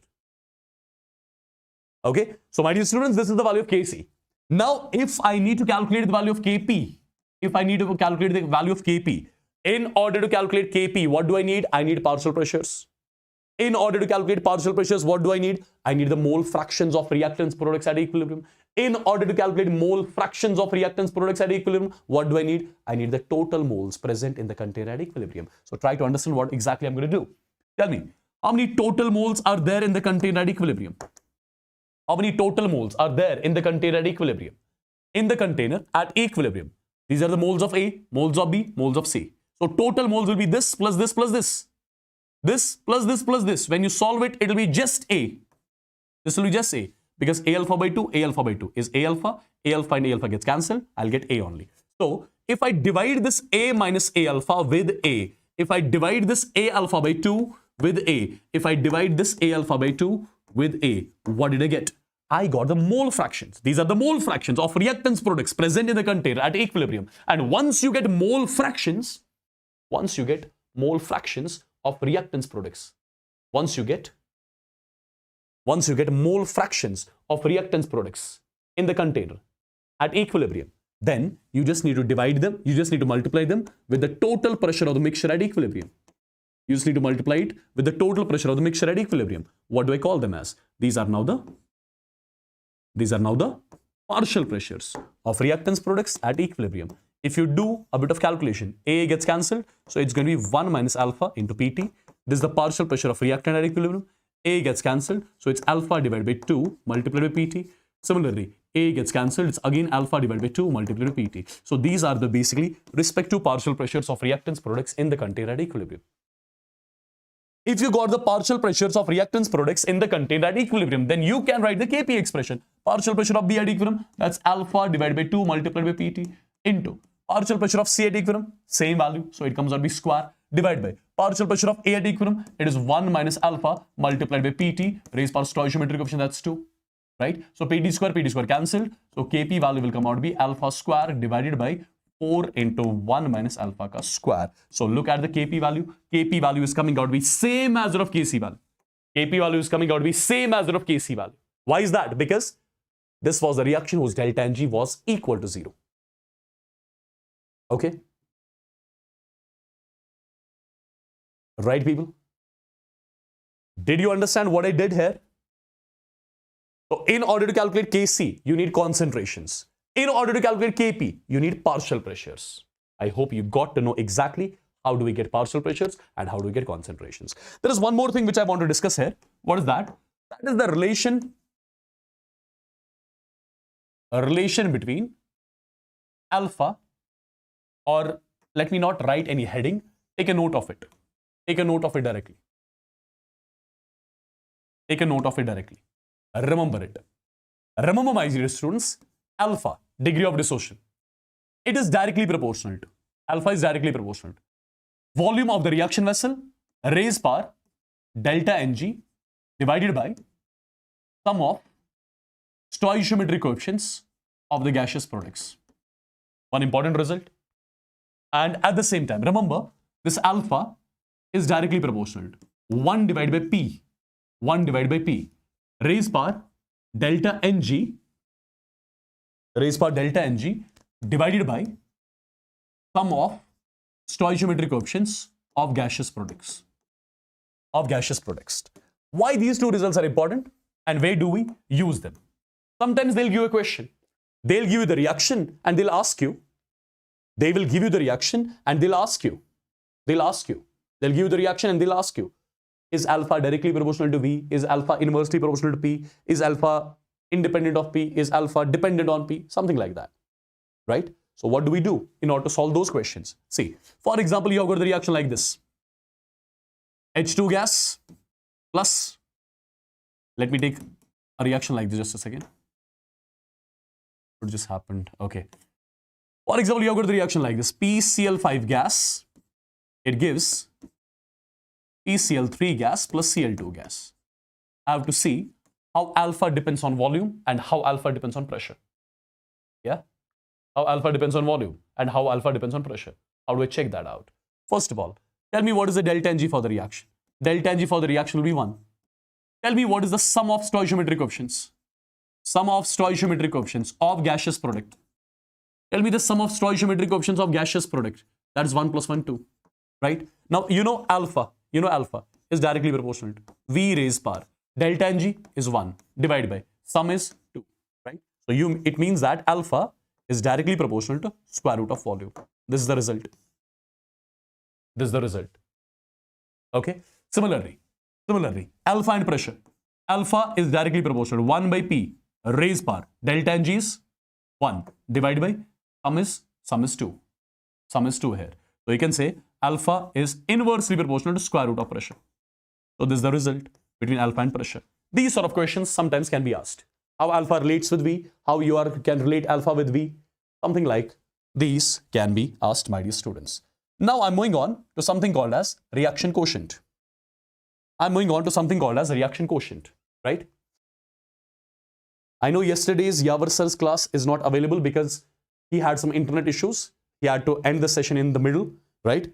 But he'll come up with the same session maybe on Monday or Sunday, right? I'll just ask him to schedule it on Sunday. I think he'll do it on Sunday.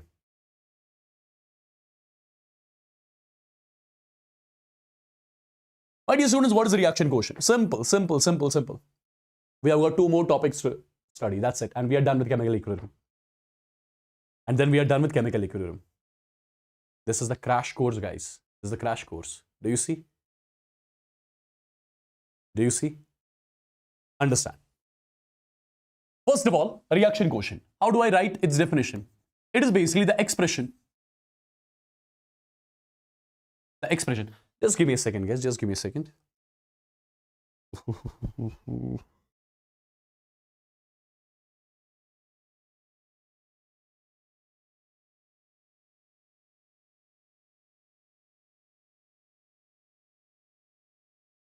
Just a second, I need to make one call. Huh?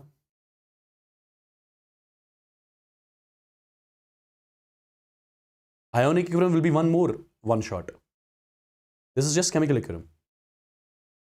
हाँ शुएब यार मेरे को बोल दो, ये हमारे जो NEET English वाले थंबनेल्स है ना, इन पे क्रैश कोर्स मेंशन नहीं है. इन पे करो ना ये NEET and game crash course mention. ठीक है, ये अभी प्लीज करवा दो, इनको थंबनेल्स को मॉडिफाई करवा दो. हाँ ओके भाई, okay okay okay. So that बच्चों को लगे कि ये चैप्टर है 2-2.5 घंटे में. तो अदरवाइज इनको लगता है कि चैप्टर शायद 10 घंटे में होगा, जैसे हम नॉर्मली कराते हैं. एग्जैक्टली ये कर दो आप. Okay okay. हाँ, NEET and game crash course. Okay.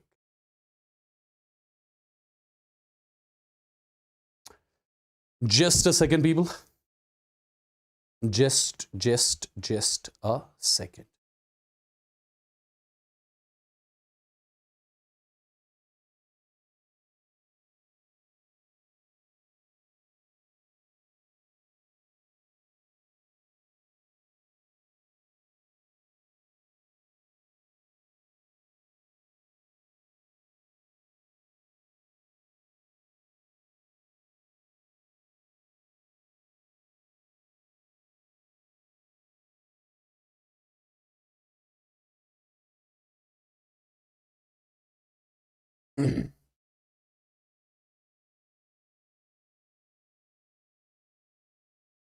We'll be done in like 30 more minutes. Just wait.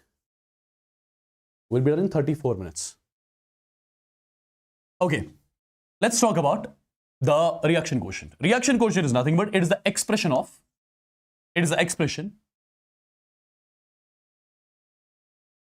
similar to equilibrium constant.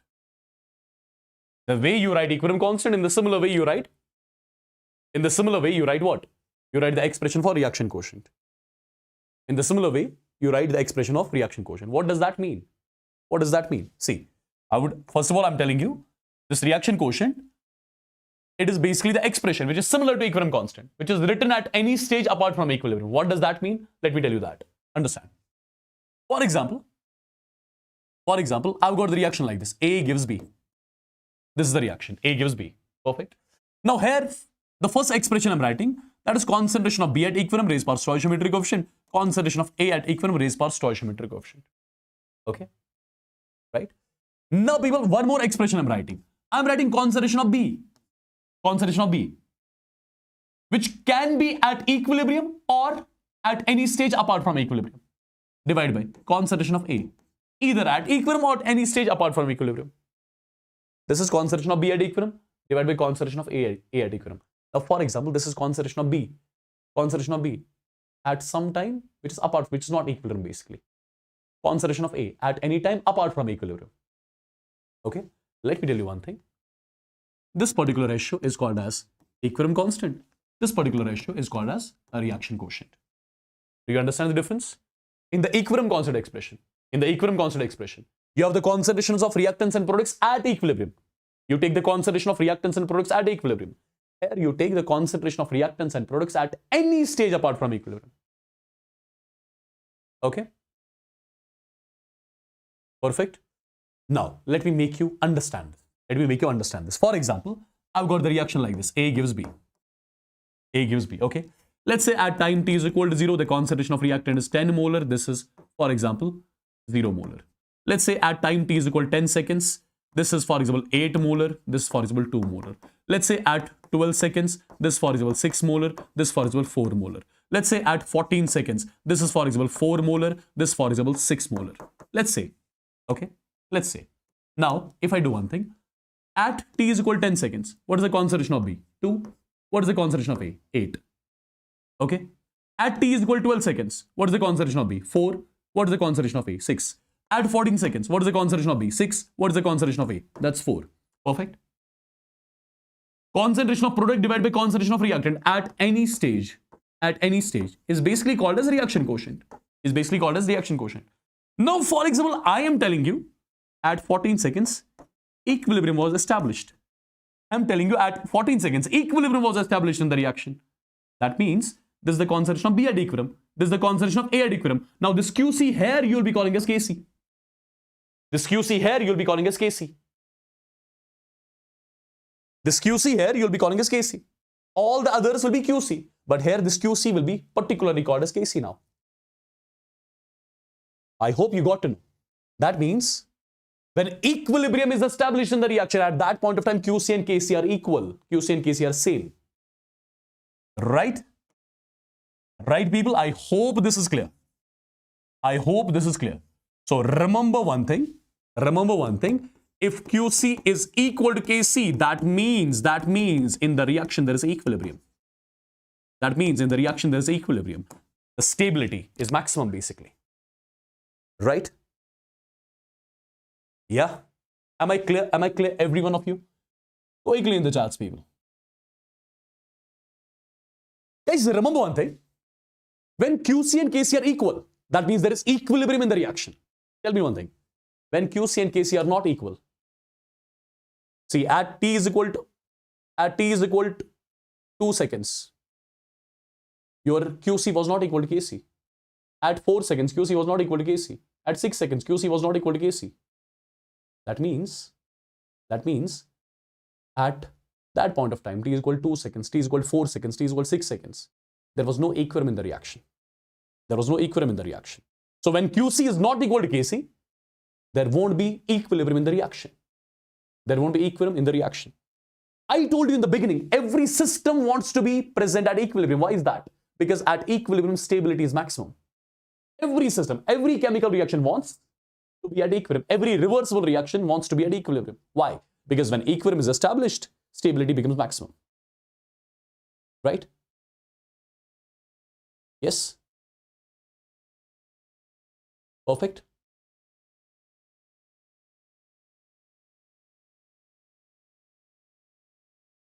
Yes?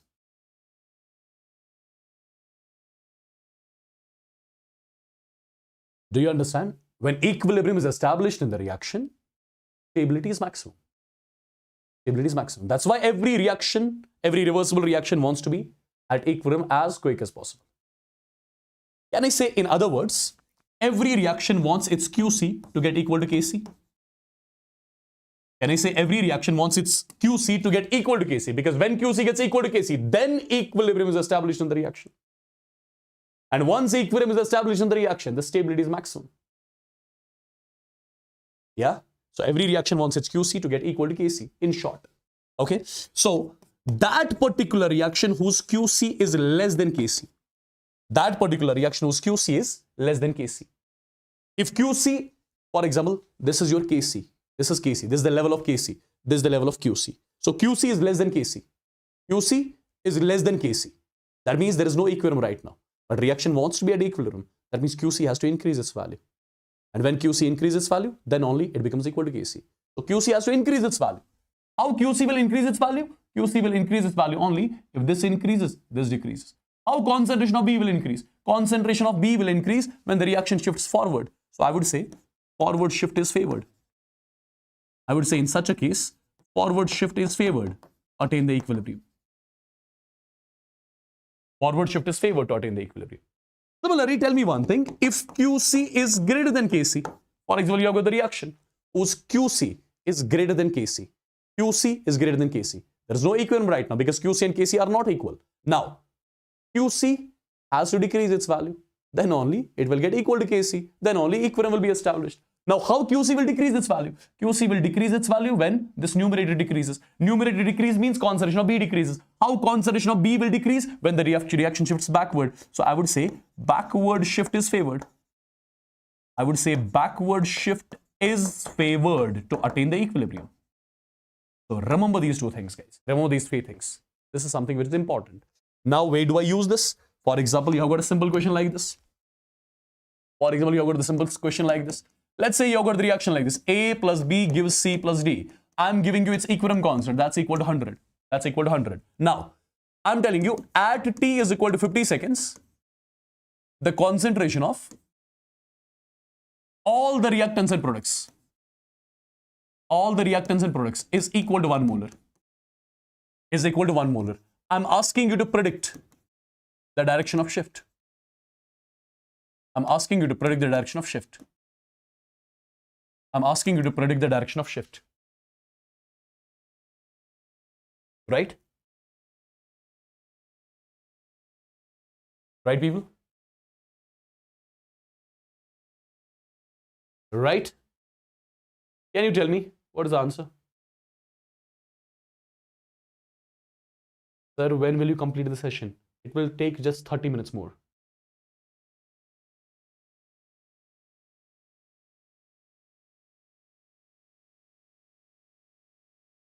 Predict the direction of shift. Tell me the answer of this question, guys. Quick, quick, quick, quick. See, equilibrium constant is given. Now at t is equal to 50 seconds. At t is equal to 50 seconds. Let's calculate QC. QC will be concentration of C at t is equal to 50, concentration of D at t is equal to 50, divided by concentration of A at t is equal to 50, concentration of B. So QC value is equal to 1. So QC is less than KC. QC is less than KC. And when QC is less than KC, forward shift is favored. So the answer of this question is going to be forward shift is favored. Forward shift is favored to attain the equilibrium, right? Now, my dear students, now comes something called as Lee Chatelier principle, something which you love. What is your Lee Chatelier principle?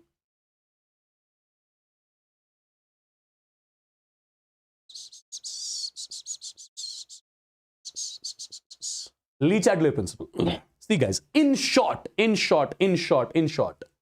few things to remember and we are done. Okay.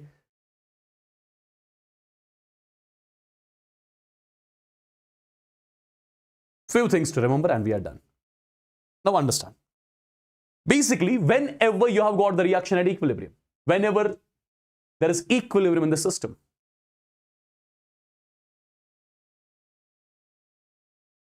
whenever there is equilibrium in the system,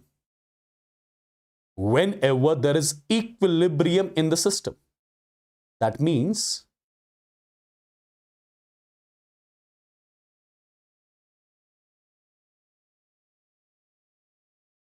okay, listen now.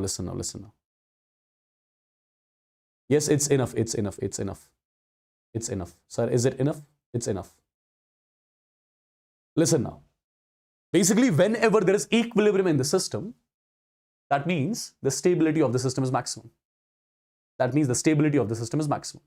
Stability is maximum. System is at maximum stable state. Okay. Now, for example, since the system is at equilibrium, since the system is at maximum stable state, if I do some change to the system, system is already at stable state, I'm doing some change to the system, due to which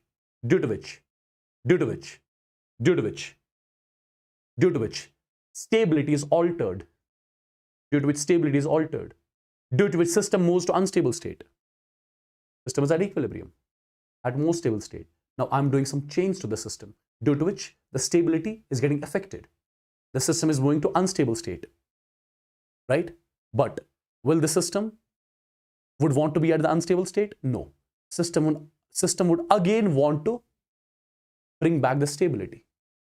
System would again want to go to equilibrium, right? How system brings the stability back? Whatever changes I did to the system is going to do opposite of that, basically. So that's why we write, according to this principle, if any change is imposed on the system at equilibrium,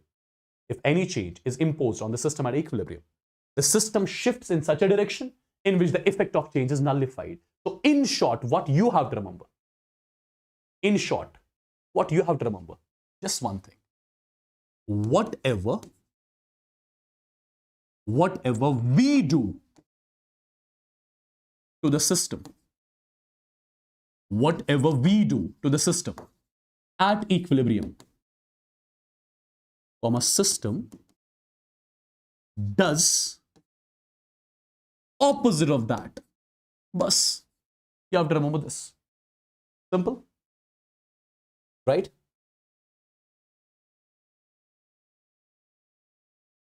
Right, people? You can remember it like this. That's more than sufficient for you. Now, let's first of all see the effect of addition of reactant or product. I'm just giving you some tricks to remember all of this. Okay, I'm not going into the details.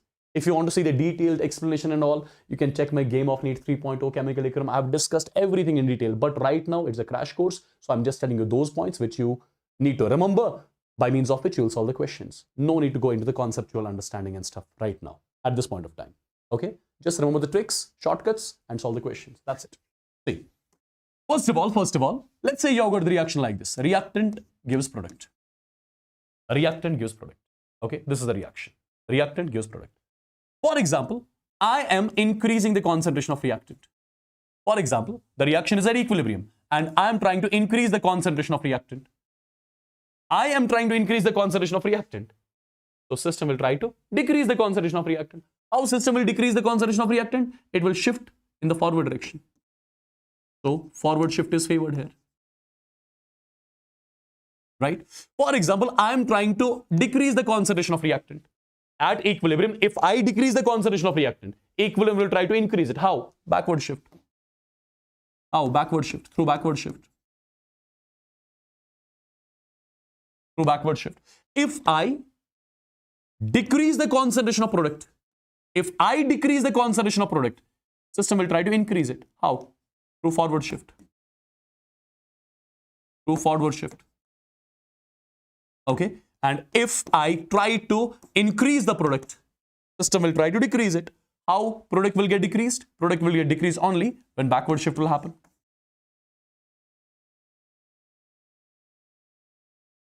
Okay? Because of backward shift. I hope this is clear. Now, my dear students, remember, take a note of one thing here. Directly take a note of here. If in a reaction, you will have some solid. For example, you have got the reaction like this. Calcium carbonate solid gives calcium oxide solid plus carbon dioxide gas. In this reaction, do you see it's in solid phase? It's in solid phase, right? Remember, due to the addition or removal of any solid, due to the addition or removal of any solid, comma, there'll be no shift. Nothing happens.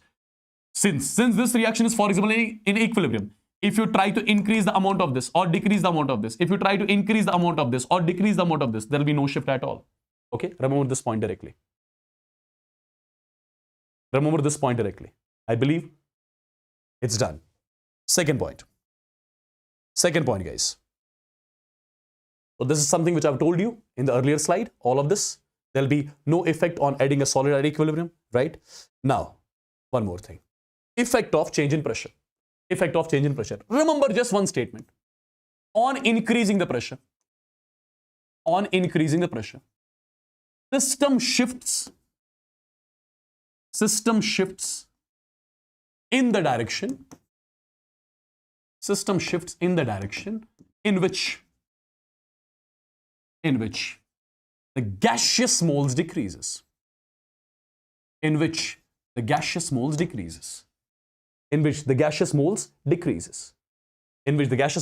For example, be cool. For example, the reaction is like this. PCl5 gas, it gives PCl3 gas plus Cl2 gas. This is the reaction. How many gaseous moles do you see on the reactant side? 1. How many gaseous moles on product side? 2. Right? So in the backward direction, gaseous moles are decreasing. In the backward direction, gaseous moles are decreasing. In the forward direction, gaseous moles are increasing. If this reaction is at equilibrium and I am increasing the pressure, the system will shift in the direction in which gaseous moles decreases. Gaseous moles are decreasing in backward direction, so there will be a backward shift. If I increase the pressure here, there will be which shift? There will be backward shift. Okay. Now, you can have the reaction like this as well. N2 gas plus 3 times H2 gas. It gives what? It gives 2 times NH3 gas. You can have a reaction like this as well. So, on reactant side, 4 gaseous moles, or product side, 2 gaseous moles. In the forward direction, gaseous moles are decreasing. For example, my dear students, you have got this reaction and I am trying to increase its pressure. This reaction is at equilibrium and I am trying to increase its pressure. System will shift in the direction in which gaseous moles decrease. That means the shift here will be forward. In short. And remember, if you have any reaction whose delta Ng is 0, remember, there will be no shift on increasing or decreasing the pressure. There'll be no shift on increasing or decreasing the pressure. Okay? There'll be no shift on increasing or decreasing the pressure. Right? There'll be no shift on increasing or decreasing the pressure. For example, you have got this reaction. What about its delta Ng? Number of moles of gaseous product, which is 2. Number of moles of gaseous reactant, which is 2. So 2 minus 2 is 0. So delta Ng is 0. If you increase the pressure, decrease the pressure, there'll be no shift. There'll be no shift. Simple. Simple. Now, effect of temperature. Effect of temperature. Just two things. Just two things. That's more than sufficient for us. For example, you have got the reaction like this. A gives B. Okay? If I write its equilibrium constant expression would be concentration of B at equilibrium divided by concentration of A at equilibrium. This would be its expression. Now, people, just two things you have to remember. More than sufficient. What is that? First of all, this reaction can be either endothermic. It can be either endothermic or it can be exothermic. Or it can be exothermic. Remember, in case of endothermic reactions, your equilibrium constant is directly proportional to temperature. In exothermic reactions, your equilibrium constant is inversely proportional to temperature. In endothermic reactions, your equilibrium constant is directly proportional. In exothermic, your equilibrium constant is inversely proportional. Now tell me one thing. If the reaction is endothermic, on increasing the temperature, if the reaction is endothermic, on increasing the temperature, KEQ will increase. KEQ will increase only if numerator increases. Numerator, that means concentration of B has to increase. How concentration of B will increase? When forward shift will happen. So, in case of endothermic reactions on increasing the temperature, forward shift takes place, right? Now, tell me in exothermic. In exothermic reactions, if you increase the temperature, equilibrium constant has to decrease. How equilibrium constant decreases? When numerator decreases. How numerator decreases? How concentration of B decreases? When backward shift happens. Guys, do you understand what I'm doing exactly? Yeah? So this is just one thing which you have to remember in effect of temperature. So in endothermic reactions, on increasing the temperature, forward shift. In exothermic reactions, on increasing the temperature, backward shift. That's all. More than sufficient. Okay? Now comes one more thing. Effect of inert gas addition at constant pressure. Let's say you have got a reaction which is carried out at constant pressure. Now you're adding inert gas to it. You're adding inert gas to it. One statement and you are done. Remember, on adding inert gas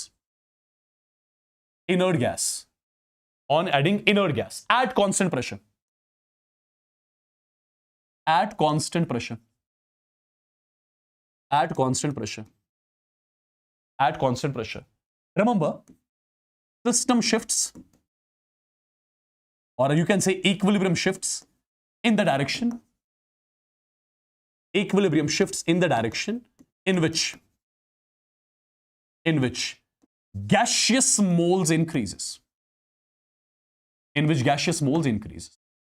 One statement and you are done. Okay? One statement and you are done. For example, if I take the reaction PCl5 gas, it gives PCl3 gas plus Cl2 gas. Okay?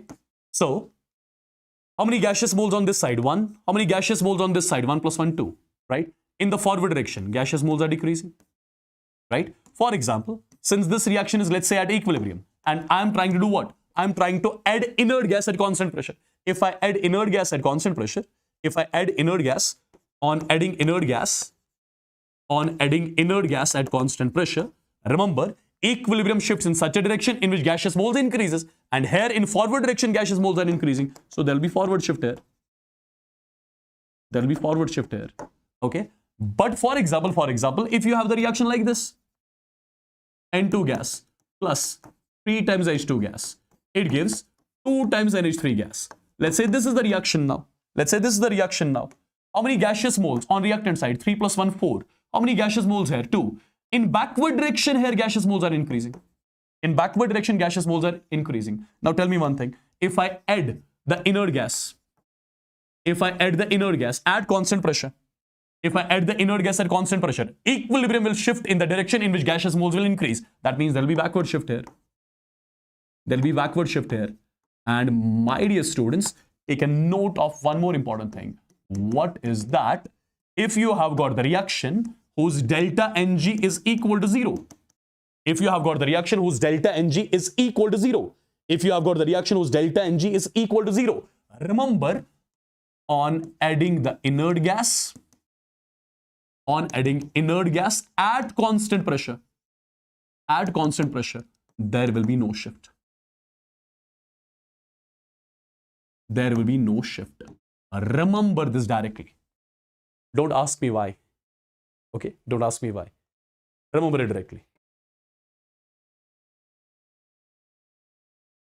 If you want to see why, then you have to see my detailed lecture of chemical equilibrium, wherein I have completed this chapter in 10 hours. Okay?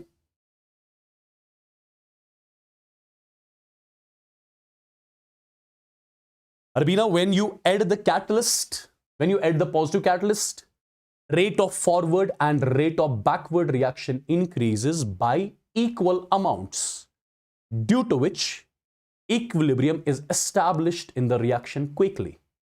But nothing happens to the equilibrium concentrations. If nothing happens to the equilibrium concentrations, nothing happened to the equilibrium constant. So that's why we say upon the addition of catalyst, nothing happens to equilibrium constant. Okay?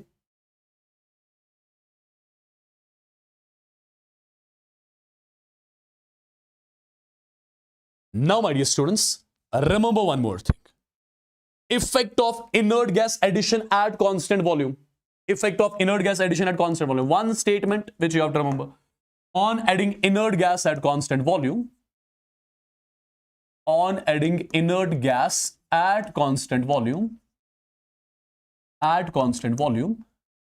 there will be no shift. Simple as that. Just remember this. Whatever is the delta Ng of the reaction does not matter. Whenever you add inert gas at constant volume, there will be no shift. Right? There will be no shift. Similarly, one more thing, people. One more thing. Effect of catalyst. Catalyst does not affect the equilibrium state of the reaction. It just changes the time taken to attain the equilibrium state. So basically, let me make it simple for you. For example, you have got the reaction like this. A gives B. Okay, A gives B. Perfect. How do I write this equilibrium constant? Its equilibrium constant will be, okay, one more thing. For example, let's say at time t is equal to 0, the concentration of reactant is 10 molar, this is 0. Let's say at t is equal to 100 seconds, the concentration of reactant is 2 molar, this is 8 molar. And for example, this is the time when equilibrium is established in the reaction. Now I'm carrying out the same reaction in presence of positive catalyst. Positive catalyst is the one which speeds up the reaction. And positive catalyst increases the rate of forward as well as backward reaction by equal amounts. Positive catalyst, remember, positive catalyst increases the rate of forward and backward reaction by equal amounts, due to which equilibrium is established in the reaction quickly. That means if I again start with 10 molar concentration of this will be 0. Now, let's say at 50 seconds only, equilibrium is established. Earlier, in absence of positive catalyst, equilibrium was getting established in 100 seconds. Now, for example, in presence of catalyst, the same equilibrium is established at 50 seconds. Now, at 50 seconds, you will find concentration of A as 2 molar, concentration of B as 8 molar, right? This is in absence of catalyst, this is in presence of catalyst. Now, tell me, if I write equilibrium constant for this reaction here, in absence of catalyst, it's concentration of B at equilibrium divided by concentration of A at equilibrium. If I write equilibrium constant expression for this reaction in presence of catalyst, it's concentration of B at equilibrium, concentration of A at equilibrium. Is the equilibrium constant changing? No. Equilibrium constant is not changing. Do you understand what I'm trying to say? So basically, on adding the positive catalyst, rate of forward and rate of backward reaction increase by equal amounts, due to which equilibrium is established in the reaction quickly. But nothing happens to the equilibrium concentrations. Due to which equilibrium constant does not change. Equilibrium constant remains the same. I believe I'm clear to every one of you. Yeah. Okay, one question with that, things will be revised properly. Tell me the answer of this question. Everything is included. I'm given with a reaction N2 gas plus 3 times H2 gas. Here they have mentioned 100 kilojoules. It gives 2 times NH3 gas. Okay. First of all, first question. If you increase H2, equilibrium will try to decrease it. How? Forward shift. So the answer of the first question is forward shift. Go to the second question. If NH3 is added, if you increase the amount of NH3, equilibrium will try to decrease it. Backward shift. How equilibrium will decrease it? Backward shift. 3. Temperature is increased. Since reaction is endothermic, it is absorbed. Reaction is endothermic. In case of endothermic, equilibrium constant is directly proportional to temperature. And I told you, on increasing the temperature, forward shift happens in case of endothermic reactions. Few minutes back only we discussed. Fourth, inert gas is at that constant volume. No shift. Fifth, inert gas is added at constant pressure. Equilibrium will shift in the direction in which gaseous moles are increasing. Backward. So there'll be backward shift. Done?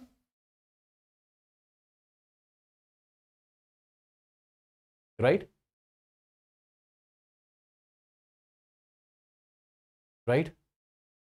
Arbina, again I'm telling you, if you want to know the answer of that, go to my detailed lecture of chemical equilibrium. This is a crash course session going on. I'm just telling you those things which are required to solve the questions. I'm not explaining a lot of things which are irrelevant at this point of time. Okay? Just do one thing. Go to my just search chemical equilibrium by Wassim Sir. You will find Game of NEET 3.0 in which the same chapter I have discussed in 9 hours. There you'll find the explanations of all of this. Okay? I've given each and every explanation. Why this happens, why that happens, right? If you want to check that. For now, just remember this and you can solve the questions, which is my priority at this point of time. Okay? Tell me the answer of this question.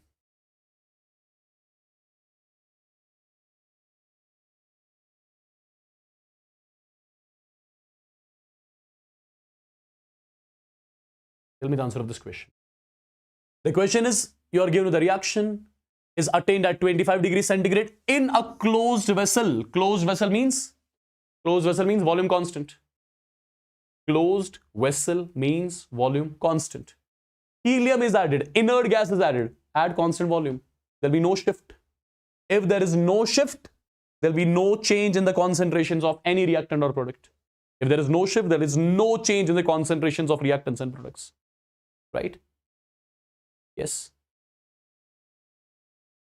Right, people? Right? Okay. Tell me the answer of this question. Tell me the answer of this question, quick.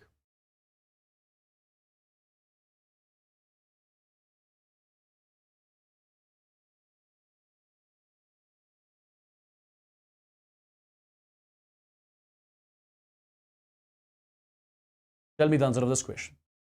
The equilibrium amount of carbon dioxide can be increased by. The equilibrium amount of carbon dioxide can be increased by. So what you need to do, if you increase the amount of reactants, equilibrium will try to decrease it. How? It will shift the reaction in the forward direction, due to which carbon dioxide will increase, due to which amount of carbon dioxide will increase. So on increasing the amount of reactants, do you see any option like that? On increasing the amount of carbon monoxide. If I increase the amount of carbon monoxide, the same thing is going to happen, right? Okay. Perfect. So my dear students, that's it. We are done with chemical equilibrium. Now there are few students who are asking like the conceptual questions. Why this happens, why that happens. Let me tell you why this happens, why that happens. Okay. Let me tell you that. Why this happens, why that happens. See, you can see there will be a playlist somewhere. You'll find Wassim but somewhere. Okay. Here you can find a playlist. after finding a playlist, if you want detailed explanations of the things and all, just a second. Just a second. Just do one thing. Just do one thing. Just do one thing. You just have to type here chemical equilibrium, WASSIM. When you search it,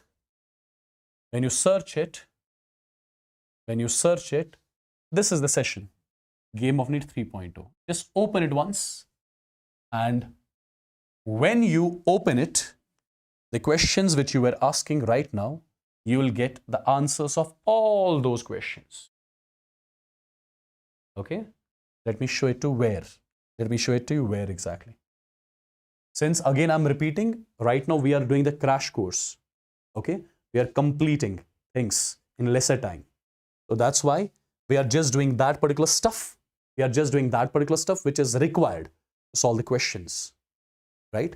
I mean, if you watch this particular session from the beginning with 100% clarity, right? You can easily solve the questions. That should be your priority.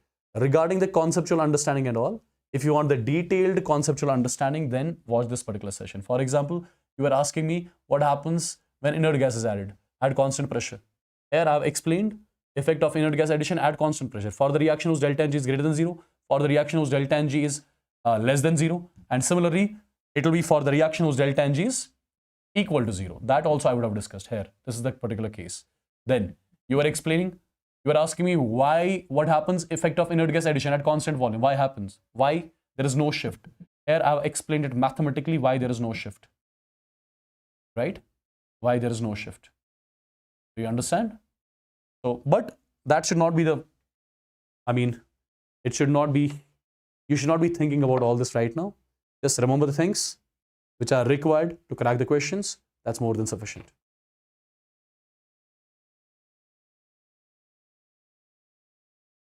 Okay. Hello guys, with this I'm going to take a leave. Do let me know in the comment section if you liked the session, if you want all the chapters like this. Okay. Tell me that definitely in the comment section. Okay. Tell me that definitely in the comment section. All right. Chalo. You take care. God bless you all. Love you all. I'll see you on Monday with Ionic equilibrium chapter. Monday, exactly at the same